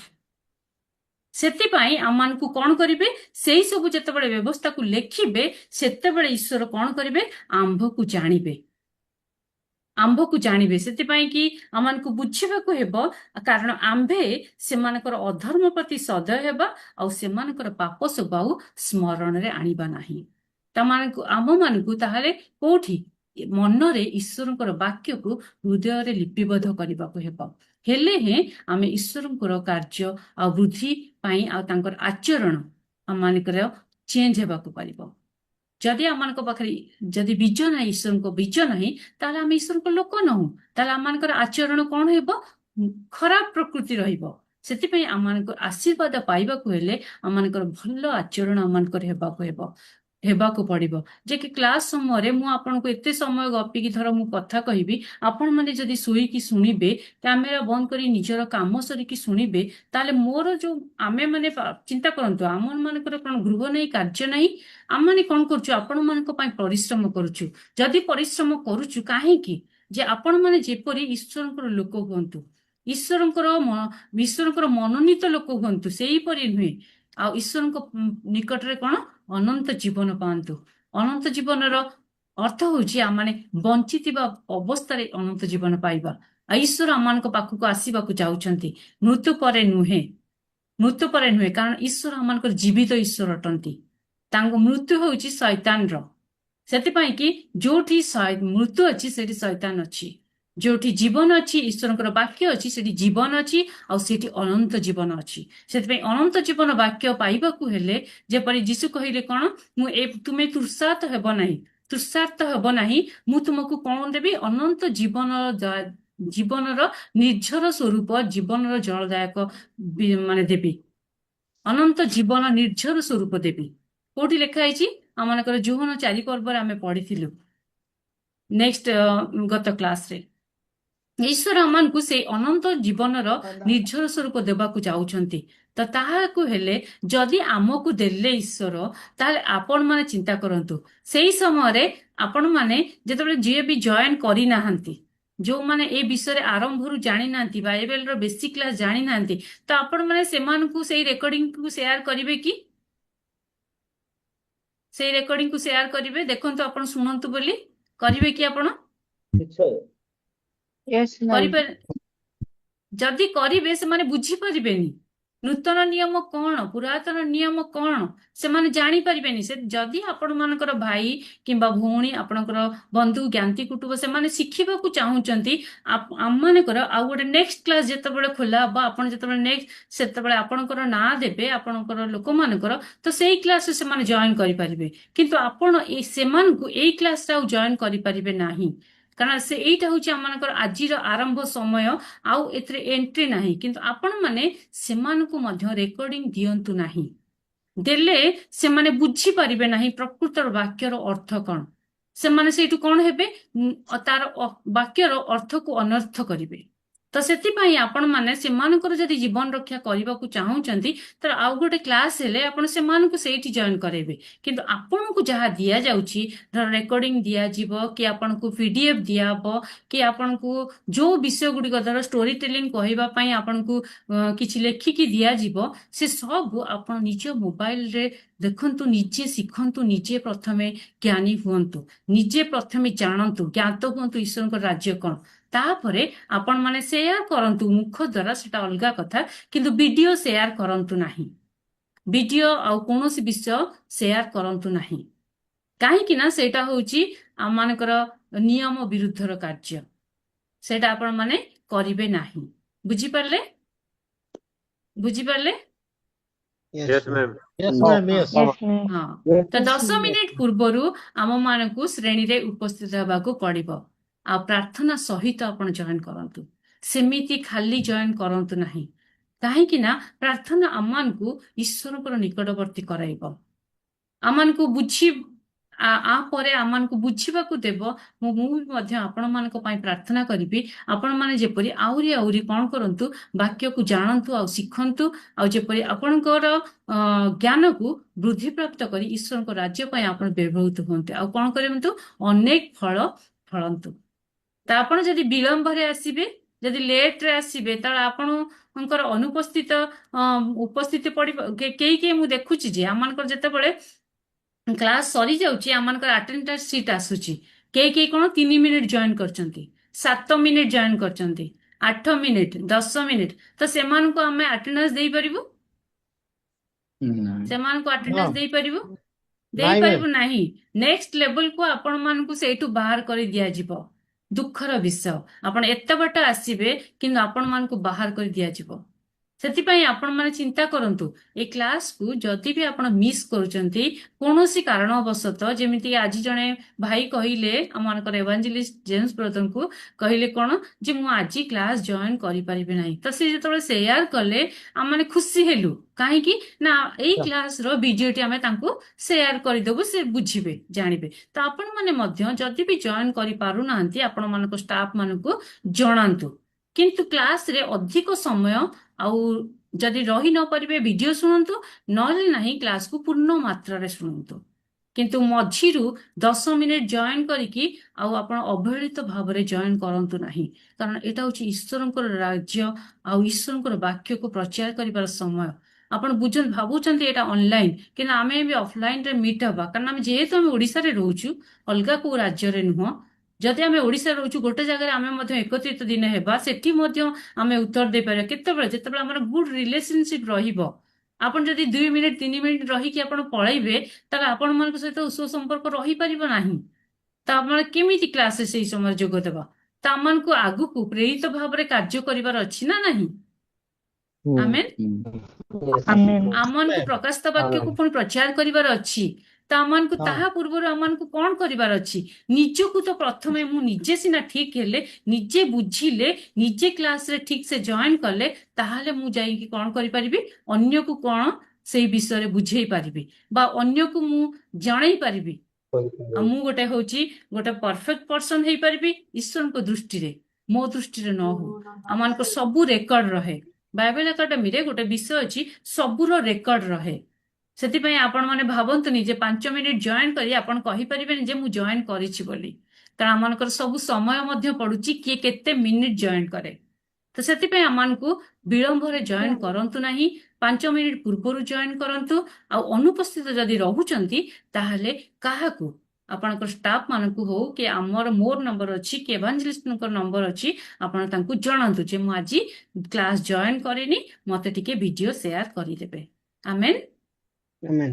Amen. ଆମେନ୍। ତ ଆଶୀର୍ବାଦ ପାଇବା ପାଇଁ ଆମମାନଙ୍କୁ କଣ କରିବା? କ୍ଲାସ୍ ସମୟରେ ମୋବାଇଲ ଫୋନର ମାଇକକୁ କଣ କରିବା? ବନ୍ଦ କରିବା, ଯେପରି ଆମେ ଅନ୍ୟମାନଙ୍କର ଡିଷ୍ଟର୍ବାନ୍ସର କାରଣ ନ ହେବା। ଅନ୍ୟମାନଙ୍କର ଯଦି ଆମମାନେ ବାଧାର କାରଣ ହଉଛୁ ତାହେଲେ ସିଏ ବି ଶିଖିପାରିବନି, ଆମେ ବି ଶିଖିପାରିବା ନାହିଁ। ସେଥିପାଇଁ କି ସ୍ଥାନକୁ ପ୍ରସ୍ତୁତ କରନ୍ତୁ। ଜଣକୁ କହିଲି, ମୋର ଜଣେ, ମୁଁ ତାଙ୍କୁ ଆରମ୍ଭରୁ ଶିଖଉଥିଲି, ତ ସେ ଯେତେବେଳେ କ୍ଲାସ୍ ଜଏନ୍ କରିଲେ ତ ସେ କହିଲେ ମୋର ସ୍ଥାନ ଭଲ ନାହିଁ, ମୁଁ ଆଉ ଜଏନ୍ କରିବିନି। ମୁଁ ଆପଣଙ୍କୁ ଯେ କହୁନି ଯେ ଆପଣଙ୍କର ଯଦି ଚାଳ ଘର ଅଛି ତାହେଲେ ଆପଣ ସେଇ ସ୍ଥାନକୁ ଗୋଟେ କୋଠା ଘର କରିକି ଜଏନ୍ କରନ୍ତୁ, ସେଭଳି ଆମେ କହିନୁ। ଆମେ କହିଛୁ କଣ, ଯୋଉ ଜାଗାରେ ଯାଆନ୍ତୁ ଆପଣ ଯେପରି ଉତ୍ତମ ଭାବରେ, ଯେ କଣ ଆମର ଏଭାଞ୍ଜେଲିଷ୍ଟ କହିଥିଲେ ଯେ ମାଇକ୍ରୋଫୋନ ୟୁଜ କରନ୍ତୁ। ମାଇକ୍ରୋଫୋନ ୟୁଜ କଲେ କଣ, ଯେ ଅନ୍ୟମାନଙ୍କର କଥା ଆପଣ ନ ଶୁଣି କେବଳ ବାକ୍ୟ ଉପରେ ଫୋକସ କରିପାରିବେ। ତ ଆପଣ କଣ, ଗୋଟେ ଶୃଙ୍ଖଳା ନିରାପଦ ସ୍ଥାନରେ ଜଏନ୍ କରନ୍ତୁ। ଆପଣ ମାନେ ଜାଣନ୍ତି ଆମମାନଙ୍କର ଯୋଉ ପୂର୍ବ କ୍ଲାସ ଗୁଡିକର ଆମମାନଙ୍କର ଯୋଉ ଲୋକମାନେ ଅଛନ୍ତି, ସେମାନେ କଣ କରନ୍ତି, ଗୋଟେ ବାଉଁଶ ଗଛ ତଳେ, ଚିନ୍ତା କରନ୍ତୁ, ବାହାରେ ସକାଳ ସମୟରେ, ସେ ମଧ୍ୟ ଆମର ଯେତେବେଳେ ମର୍ଣ୍ଣିଂ କ୍ଲାସ ଚାଲୁଛି ମୁଁ ଦେଖୁଛି ସେଇ ସମୟରେ ସେମାନେ ବାହାରେ ବାଉଁଶ ଗଛ ତଳେ ଇୟରଫୋନ ଦେଇକି କ୍ଲାସ ଶୁଣୁଛନ୍ତି। ଚିନ୍ତା କରିପାରୁଛନ୍ତି ତାଙ୍କର ଆଗ୍ରହ କେତେ? ଚିନ୍ତା କରିପାରୁଛନ୍ତି? ତ ଆମମାନଙ୍କୁ ସେଇଭଳି ଭାବରେ ସ୍ଥାନ ପ୍ରସ୍ତୁତ କରିବାର ଅଛି। ତା ମାନେ ନୁହଁ ଯେ ଆପଣମାନଙ୍କୁ କହୁଛୁ ଯେ ଆପଣ ଗୋଟେ କୋଠା ଘର କରିକି ତାପରେ ବାଇବେଲ ଏକାଡେମୀରେ ଜଏନ୍ କରନ୍ତୁ। ଗୋଟେ ପୋଷାକ ଭଲ ପିନ୍ଧନ୍ତୁ। ଆମମାନଙ୍କୁ ଈଶ୍ୱର ବି ଏମିତି ଦେଇନାହାନ୍ତି ଯେ କି ଆମମାନେ ଗୋଟେ ମହିଳା ଗୋଟେ ଅପରିଷ୍କାର ପୋଷାକ ପିନ୍ଧିକି ଏଇ ସ୍ଥାନକୁ ଆସିବା। ଆମମାନଙ୍କର ଆଚରଣ ସବୁ ବିଷୟରେ ଚେଞ୍ଜ ହେବାର ଅଛି। ଯଦି ଟାଇ ଅଛି, ଯଦି କୌଣସି କୋଟ୍ ଅଛି, ଆପଣ ପିନ୍ଧିକି ବସି ପାରିବେ। ଜଣେ ଜଣେ ସୁନ୍ଦର ପରିବେଶକୁ କରିକି ଆପଣ ମାନେ ଜଏନ୍ କରିପାରିବେ। କଲେ ଆପଣମାନଙ୍କର ସେଟା ଆଚରଣ, ସ୍ୱଭାବ, ତାମାନେ ଯେମିତି ସେମିତି ନେଇକି ବାକ୍ୟକୁ ପ୍ରଚାର କରିପାରିବା ନାହିଁ। ତା ଆପଣ ମାନେ କଣ, ଈଶ୍ୱରଙ୍କର ଲୋକ ହେବାକୁ ଯାଉଛନ୍ତି। ତ ଈଶ୍ୱରଙ୍କର ଲୋକଙ୍କର ପରିଚୟ ଆମମାନଙ୍କୁ ଏଇଭଳି ଭାବରେ କରିବାର ଅଛି, ଅପରିଷ୍କାର ଭାବରେ ନାହିଁ। ଯେମିତି କଣ, ଗୋଟେ ବିବାହ ଭୋଜରେ ଯେତେବେଳେ ଅପରିଷ୍କାର ଲୋକକୁ ଦେଖାଗଲା, ଈଶ୍ୱର ତାକୁ କଣ କହିଲେ, ତୁମେ ତାକୁ ନେଇକି କୋଉଠି ପକେଇ ଦିଅ, ଦନ୍ତର କିଡିମିଡି ସ୍ଥାନରେ ପକାଇ ଦିଅ। ତ ସେଇଠି ତ ସେଇ ବସ୍ତ୍ର ହିସାବରେ କୁହାଯାଇନି, କିନ୍ତୁ ହଉଛି ଆମମାନେ ଆତ୍ମିକ ଭାବରେ ବୁଝିବାକୁ ହେଲେ, କିନ୍ତୁ ଜାଗତିକ ଭାବରେ ଆପଣ ଚିନ୍ତା କରନ୍ତୁ, ଆମେ ଗୋଟେ ଅପରିଷ୍କାର ଗୋଟେ ଖ୍ରୀଷ୍ଟୀୟ ସମାଜରେ ଯଦି ଅପରିଷ୍କାର ଡ୍ରେସ ପିନ୍ଧିକି ଆମେ ବସିଯିବା ଗୋଟେ ଫୋନ ସାମ୍ନାରେ, ଆମମାନଙ୍କୁ କେମିତି ଲାଗିବ? ଆମମାନଙ୍କର ଫଟୋ, ଆମମାନଙ୍କର ଭିଡିଓ, ଆମମାନଙ୍କର ସବୁ ହେଡକ୍ୱାର୍ଟରକୁ ଯାଉଛି। ତ ସେମାନେ ଦେଖିବେ ଯେ ଓଡିଶାର ଲୋକ କଣ ଏଇଭଳିଆ ଅଯତ୍ନଶୀଳ, ସେମାନେ ପରିଷ୍କାର ନୁହନ୍ତି। ତ ଆମେ ଶିଖିଛୁ କଣ? ତ ଆମମାନଙ୍କର ପରିବେଶକୁ ମଧ୍ୟ ସମାଧାନ କରିବାର ଅଛି, ପରିବେଶକୁ ସୁରକ୍ଷା କରିବାର ଅଛି, ନିଜେ ପରିଷ୍କାର ହେବାର ଅଛି। ତାହେଲେ ଆମମାନଙ୍କୁ ବସିବା ଉଠିବାର, ଯେମିତି କହିଛନ୍ତି, ବସିବା ଉଠିବାର ସବୁ ବିଷୟରେ ଆମମାନଙ୍କୁ ସହନଶୀଳ ବା ଆଚରଣ, ଭଲ ଆଚରଣ କରି ଆମମାନଙ୍କୁ ବଢିବାର ଅଛି, ଯିଏକି ଆମେ ଈଶ୍ୱରଙ୍କର ରାଜ୍ୟର ଲୋକ ହେବାକୁ ଯାଉଛୁ। ତାହାପରେ ଆମମାନଙ୍କୁ କଣ ଦେଖିବାକୁ ହେବ? ଲେଖା ହେଇଛି ଏଠି କଣ, ଆଇବେ, ଆମେ ଜାଣିଛୁ ଇଣ୍ଟରନ୍ୟାସନାଲ ବାଇବେଲ ଏକାଡେମୀରେ ପଞ୍ଜୀକୃତ ନଥିବା କର୍ମଚାରୀଙ୍କୁ ଲେଖା କିମ୍ବା ରେକର୍ଡିଂ ଗୁଡିକୁ କପି କରନ୍ତୁ ନାହିଁ। ମୁଁ ଯୋଉଟା ଆଗରୁ କହିଲି, କଣ, ଆପଣ ମାନେ ଯଦି ବି ପାଉଛନ୍ତି ରେକର୍ଡିଂ, ଅନ୍ୟ କାହା ସହିତ ସେୟାର କରନ୍ତୁ ନାହିଁ। ଆପଣ ମୁଖରେ କୁହନ୍ତୁ ଯେ ମୁଁ ଏୟା ବାକ୍ୟ ଶିଖିଲି, ଦେଖନ୍ତୁ ସେଇଠି ଏମିତି ଶିଖା ଯାଉଛି, ତାର ଦୃଷ୍ଟାନ୍ତର ଅର୍ଥ ଏୟା, ମୁଁ ଆଜି ବୁଝିନଥିଲି ନୂତନ ନିୟମ କଣ, ପୁରାତନ ନିୟମ କଣ। ଆପଣ ମୁଖରେ ପ୍ରଚାର କରନ୍ତୁ, କିନ୍ତୁ ତା ମାନେ ନୁହଁ ଯେ ଆପଣ ରେକର୍ଡିଂ ଗୁଡିକ ଆଉ ଆପଣଙ୍କର ନୋଟବୁକ୍ ସେମାନଙ୍କ ସହିତ ସେୟାର କରନ୍ତୁ ବୋଲି। କରନ୍ତୁ ନାହିଁ। ସେମାନଙ୍କୁ ଅନ୍ୟ କ୍ଲାସ ପାଇଁ ରଖିଥାନ୍ତୁ, ଯେ ଅନ୍ୟ କ୍ଲାସ ହେଲେ ସେମାନେ ଜଏନ୍ କରିପାରିବେ। ତ ଆପଣ ଏଇଭଳି ଭାବରେ ଆମର କ୍ଲାସକୁ ଆଗକୁ ବଢେଇବାର ଅଛି। ତାହେଲେ ଆମେ ଉତ୍ତମ ଫଳ ଫଳି ଗୋଟେ ଉତ୍ତମ ଲୋକ ହେଇପାରିବା, ବା ଈଶ୍ୱରଙ୍କ ରାଜ୍ୟର ଗୋଟେ ସଭ୍ୟ ହେଇପାରିବା। ତ ଆମମାନଙ୍କୁ ଆମର ନମ୍ବର ଏଠି ଆମମାନଙ୍କର ସହିତ ଯୋଗାଯୋଗ କରନ୍ତୁ। କିଏ? ଯେ ଆମମାନଙ୍କର ଏଭାଞ୍ଜେଲିଷ୍ଟ ଯିଏ ଅଛନ୍ତି, ଆମେ ଜାଣିଛୁ ଯେ ପ୍ରଥମରୁ ଯିଏ ଆମମାନଙ୍କୁ କହନ୍ତି, ଆମେ ଏଭାଞ୍ଜେଲିଷ୍ଟ ଆମର ସମସ୍ତେ ଚିହ୍ନିଛୁ। ତାଙ୍କ ନାଁ କଣ ଜାଣିଛୁ କି? Yes, ma'am. ତାଙ୍କ ନାଁ କଣ? ତାଙ୍କର ଏଠି ଫୋନ ନମ୍ବର ଲେଖା ହେଇଛି। ତ ସେଇ ଫୋନ ନମ୍ବରକୁ ଆପଣ ୟୁଜ କରିକି ତାଙ୍କୁ ଯାହା ଡାଉଟ ଆପଣ ତାଙ୍କୁ ସବୁ ବିଷୟ ପ୍ରଚାର କରିପାରିବେ, କହିପାରିବେ ଯେ ଆପଣ ମାନେ କାହିଁକି ଜଏନ କରିପାରିବେନି କି ଏଇ ବିଷୟ କଣ ହେଲା, ସବୁ ଆପଣ ସେଇ ନମ୍ବର ଆପଣ ମାନଙ୍କୁ ଦିଆଗଲା। କାହିଁକି ନା ଆମେ ସତ୍ୟ ବାକ୍ୟ ପ୍ରଚାର କରିବାକୁ ଚାହୁଁଛୁ, କୌଣସି ମିଥ୍ୟା ବାକ୍ୟ ନୁହଁ। ସେଥିପାଇଁ ଆମେ ଦୃଢତାର ସହିତ ପ୍ରଚାର କରୁଛୁ। କାହିଁକି? ଆମେ ବାଇବେଲର ଯେମିତି ପାଉଲ କହିଲେ କୌଣସି ବାକ୍ୟ ବିନା ମୁଁ ପ୍ରଚାର କରିବେ ନାହିଁ। ସେଥିପାଇଁ ଆମର ବାକ୍ୟରେ ଯେହେତୁ ସତ୍ୟତା ଅଛି, ଆମେ ବାକ୍ୟ ବିନା କୌଣସି ପ୍ରଚାର କରିବୁ। ବାକ୍ୟର ସତ୍ୟତା ଆପଣଙ୍କୁ ଦେଖେଇବୁ, ତାପରେ ପ୍ରଚାର କରିବୁ। ତ ସେଥିପାଇଁ କି ଆପଣ ମାନେ ମୋ ନମ୍ବର ମଧ୍ୟ ଲେଖା ହେଇଛି, ମୁଁ ତ ଦେଇଥିଲି, ଆଉ ଥରେ ବି ଲେଖା ହେଇଛି। ଆପଣ ମାନେ ଆଉ ଏହାକୁ ଲେଖି ନିଅନ୍ତୁ। ଆପଣ ମାନଙ୍କର ସମ୍ପର୍କ ଆଜିଠାରୁ ଆମମାନଙ୍କ ସହିତ ଦୃଢ ହଉ, ଯେ କି ଆମେ ଆଗକୁ ଆହୁରି ଆହୁରି ଉତ୍ତମ ଭାବରେ ସମ୍ପର୍କ ରଖି ଈଶ୍ୱରଙ୍କର ରାଜ୍ୟ ପାଇଁ ବୃଦ୍ଧି ହେବାକୁ ପାରିବା। ଆମେନ୍ Amen. ଆମେନ୍। ତ ରେଜିଷ୍ଟର ଆମେନ୍। କରିବାକୁ ହେଲେ ମୁଁ କହିଲି ଆମମାନଙ୍କର କେବଳ ଦରକାର କଣ? ପରିଚୟ ପତ୍ରର କପି ଆଉ ମୁହଁର ଫଟୋ। ଆପଣଙ୍କର ଆଧାର କାର୍ଡର ନମ୍ବରକୁ କଣ କରିବେ? ପୁରା ଡ୍ର କରିଦେବେ। ଏମିତି ଆମର ଦରକାର ନାହିଁ ଆପଣଙ୍କର ଆଧାର କାର୍ଡ ନମ୍ବର, ଆପଣଙ୍କର ଖାଲି ଆଡ୍ରେସ ଦରକାର। ଏଠି ଆଡ୍ରେସ ଗୁଡା ଡେଟ୍ ଅଫ ବାର୍ଥ ଆଡ୍ରେସଟା ଟିକେ ଭୁଲରେ ଗାର ପଡିଯାଇଛି, କିନ୍ତୁ ସେଇଟା ଦରକାର। କାହିଁକି ନା ଆପଣଙ୍କର ଡେଟ୍ ଅଫ ବାର୍ଥ, ଆପଣ କୋଉଠି ରୁହନ୍ତି, ଆପଣ ମେଲ୍ କି ଫିମେଲ, ଏଇଟା ନିହାତି ଦରକାର। ଆଉ ଆପଣଙ୍କର ମୁହଁର ଫଟୋ, ଏତିକି ଆମମାନଙ୍କୁ ରେଜିଷ୍ଟର ପାଇଁ ନିହାତି ଆବଶ୍ୟକ। ଯୋଉମାନେ ଦୟାକରି ଦେଇନାହାନ୍ତି ସେମାନେ ଆଗାମୀ କ୍ଲାସକୁ ଯିବା ପୂର୍ବରୁ ପଠେଇ ଦିଅନ୍ତୁ। ସମସ୍ତେ ପଠେଇବାକୁ ଆମେ ଚେଷ୍ଟା କରିବା। ଯୋଉମାନେ ପଠେଇନୁ, ହଁ, ଯୋଉମାନେ ପଠେଇନୁ ସେମାନଙ୍କୁ, ଯୋଉମାନଙ୍କୁ ଆପଣ ଲିଙ୍କ ଦେଇଛନ୍ତି, ଲିଙ୍କ ଆପଣଙ୍କୁ ଯଦି ଆପଣ ଷ୍ଟାଫ ହେବେ ବି ସେମାନଙ୍କୁ ଆପଣଙ୍କୁ ପଠେଇ ଦେବେ ହେଲା। ତାପରେ ସେଥିପାଇଁ ଆପଣଙ୍କୁ ଆଜିଠାରୁ ଆମମାନଙ୍କର ବାଇବେଲ ଏକାଡେମୀକୁ ସ୍ୱାଗତ। ଆପଣଙ୍କୁ ପ୍ରଭୁ ଆଶୀର୍ବାଦ କରନ୍ତୁ।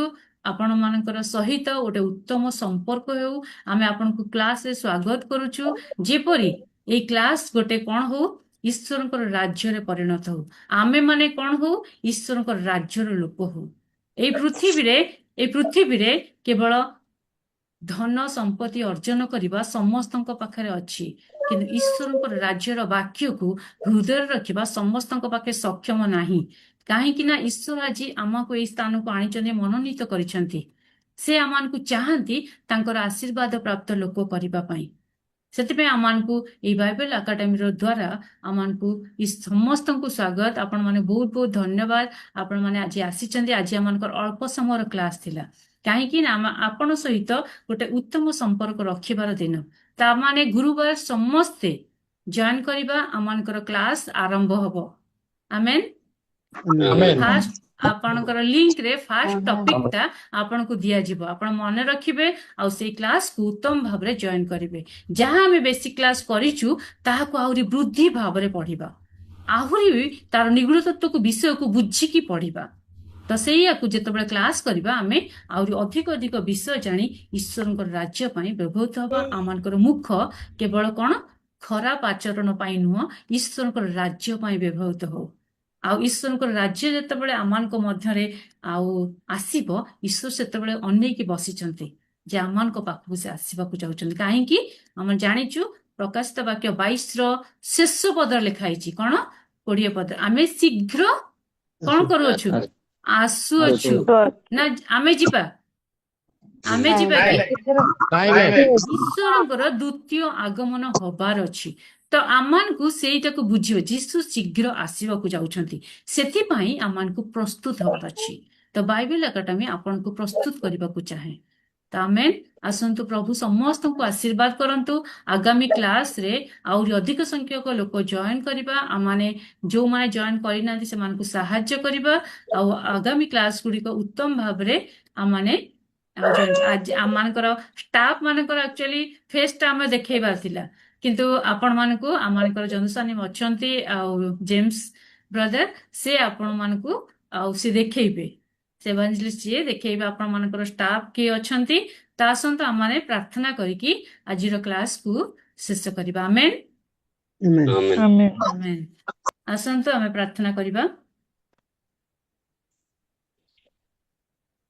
ଧନ୍ୟବାଦ ଧନ୍ୟବାଦ ଧନ୍ୟବାଦ ପବିତ୍ର ଈଶ୍ୱର ପ୍ରଭୁ ଧନ୍ୟବାଦ ଦଉଛି ପ୍ରଶଂସା କରୁଛି ଗୌରବ କରୁଛି ପ୍ରଭୁ ଦୟାକରି ଅନୁଗ୍ରହ କଲ ଆମମାନଙ୍କୁ ଆଜି ପ୍ରକୃତ ନିୟମିତ ପାଠ୍ୟକ୍ରମ କିପରି ଆମେ କରାଯିବ ତୁମେ ଆମମାନଙ୍କୁ ଶିଖିବାକୁ ଦେଲ ଏହା ଯେପରି ଆମେ ମନେ ରଖିବୁ ଆଉ କ୍ଲାସକୁ ଯତ୍ନ ସହକାରେ ଜଏନ୍ କରିବୁ ଆଉ ଜାଣିବୁ ଯେ ଈଶ୍ୱରଙ୍କର ରାଜ୍ୟ ପାଇଁ ଆମେ କାର୍ଯ୍ୟ କରିବାକୁ ଯାଉଛୁ ତାହା ବୁଝି ଯେପରି ଏ କ୍ଲାସକୁ ଜଏନ୍ କରିବୁ କୌଣସି ଅବହେଳିତ ହେବୁନୁ ଆଉ ଯଦି ବା କୌଣସି ପରିସ୍ଥିତି ଆସେ ଆମମାନେ ଜାଣୁ ଶୈତାନ ସବୁବେଳେ ଅପେକ୍ଷା କରି ବସିଛି ଆମମାନଙ୍କୁ ପଥଭ୍ରଷ୍ଟ କରିବା ପାଇଁ ସେ ଅନନ୍ତ ଜୀବନ ନ ଦେବା ପାଇଁ ତୁମେ ଆମମାନଙ୍କୁ ସାହାଯ୍ୟ କର ଯେତେ ଜଣ ଜଏନ୍ କରିଛୁ ପ୍ରତ୍ୟେକଙ୍କୁ ସେ ଅନନ୍ତ ଜୀବନର ଅଧିକାରୀ ହେବା ପାଇଁ ସାହାଯ୍ୟ କର ଆଉ ତୁମର ରାଜ୍ୟ ପାଇଁ ସେମାନଙ୍କୁ ବ୍ୟବହୃତ କର ଆଗାମୀ କ୍ଲାସ ଗୁଡ଼ିକରେ ଯେପରି ସେମାନେ ନିୟମିତ ଭାବରେ ଜଏନ୍ କରିବେ ଆହୁରି ପ୍ରଭୁ ଆମମାନଙ୍କ ସହିତ ସେ ଉତ୍ତମ ସମ୍ପର୍କ ରଖିବେ ଆଉ ଯେପରି ଅନ୍ୟମାନଙ୍କର ବାକ୍ୟକୁ ଭୁଲ ନ ବୁଝି ଆଉ ସେ ଆମମାନଙ୍କୁ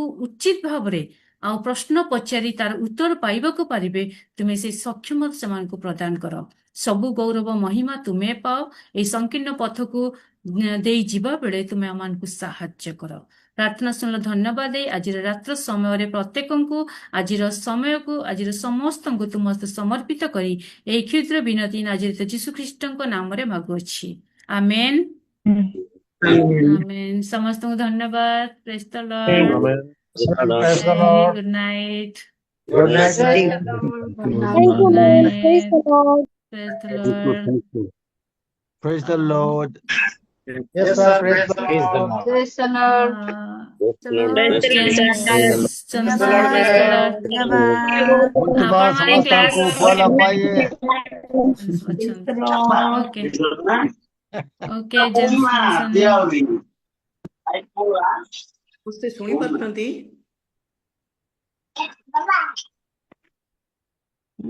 ରଞ୍ଜିତା ହ୍ୟାଲୋ ପ୍ରେଜ୍ ଦ ଲର୍ଡ କ୍ୟାନ୍ ୟୁ ସମସ୍ତେ ଶୁଣି ପାରୁଛନ୍ତି Yes. ଓକେ ଓକେ ତ ଏଠା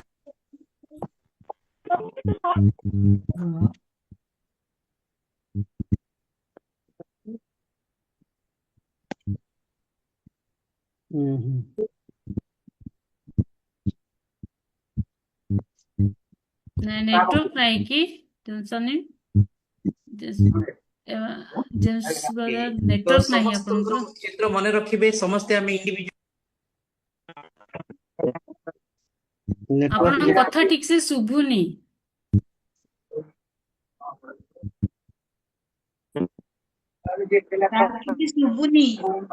ଆପଣଙ୍କ କଥା ଶୁଭୁନି ଭଏସ କଟୁଛି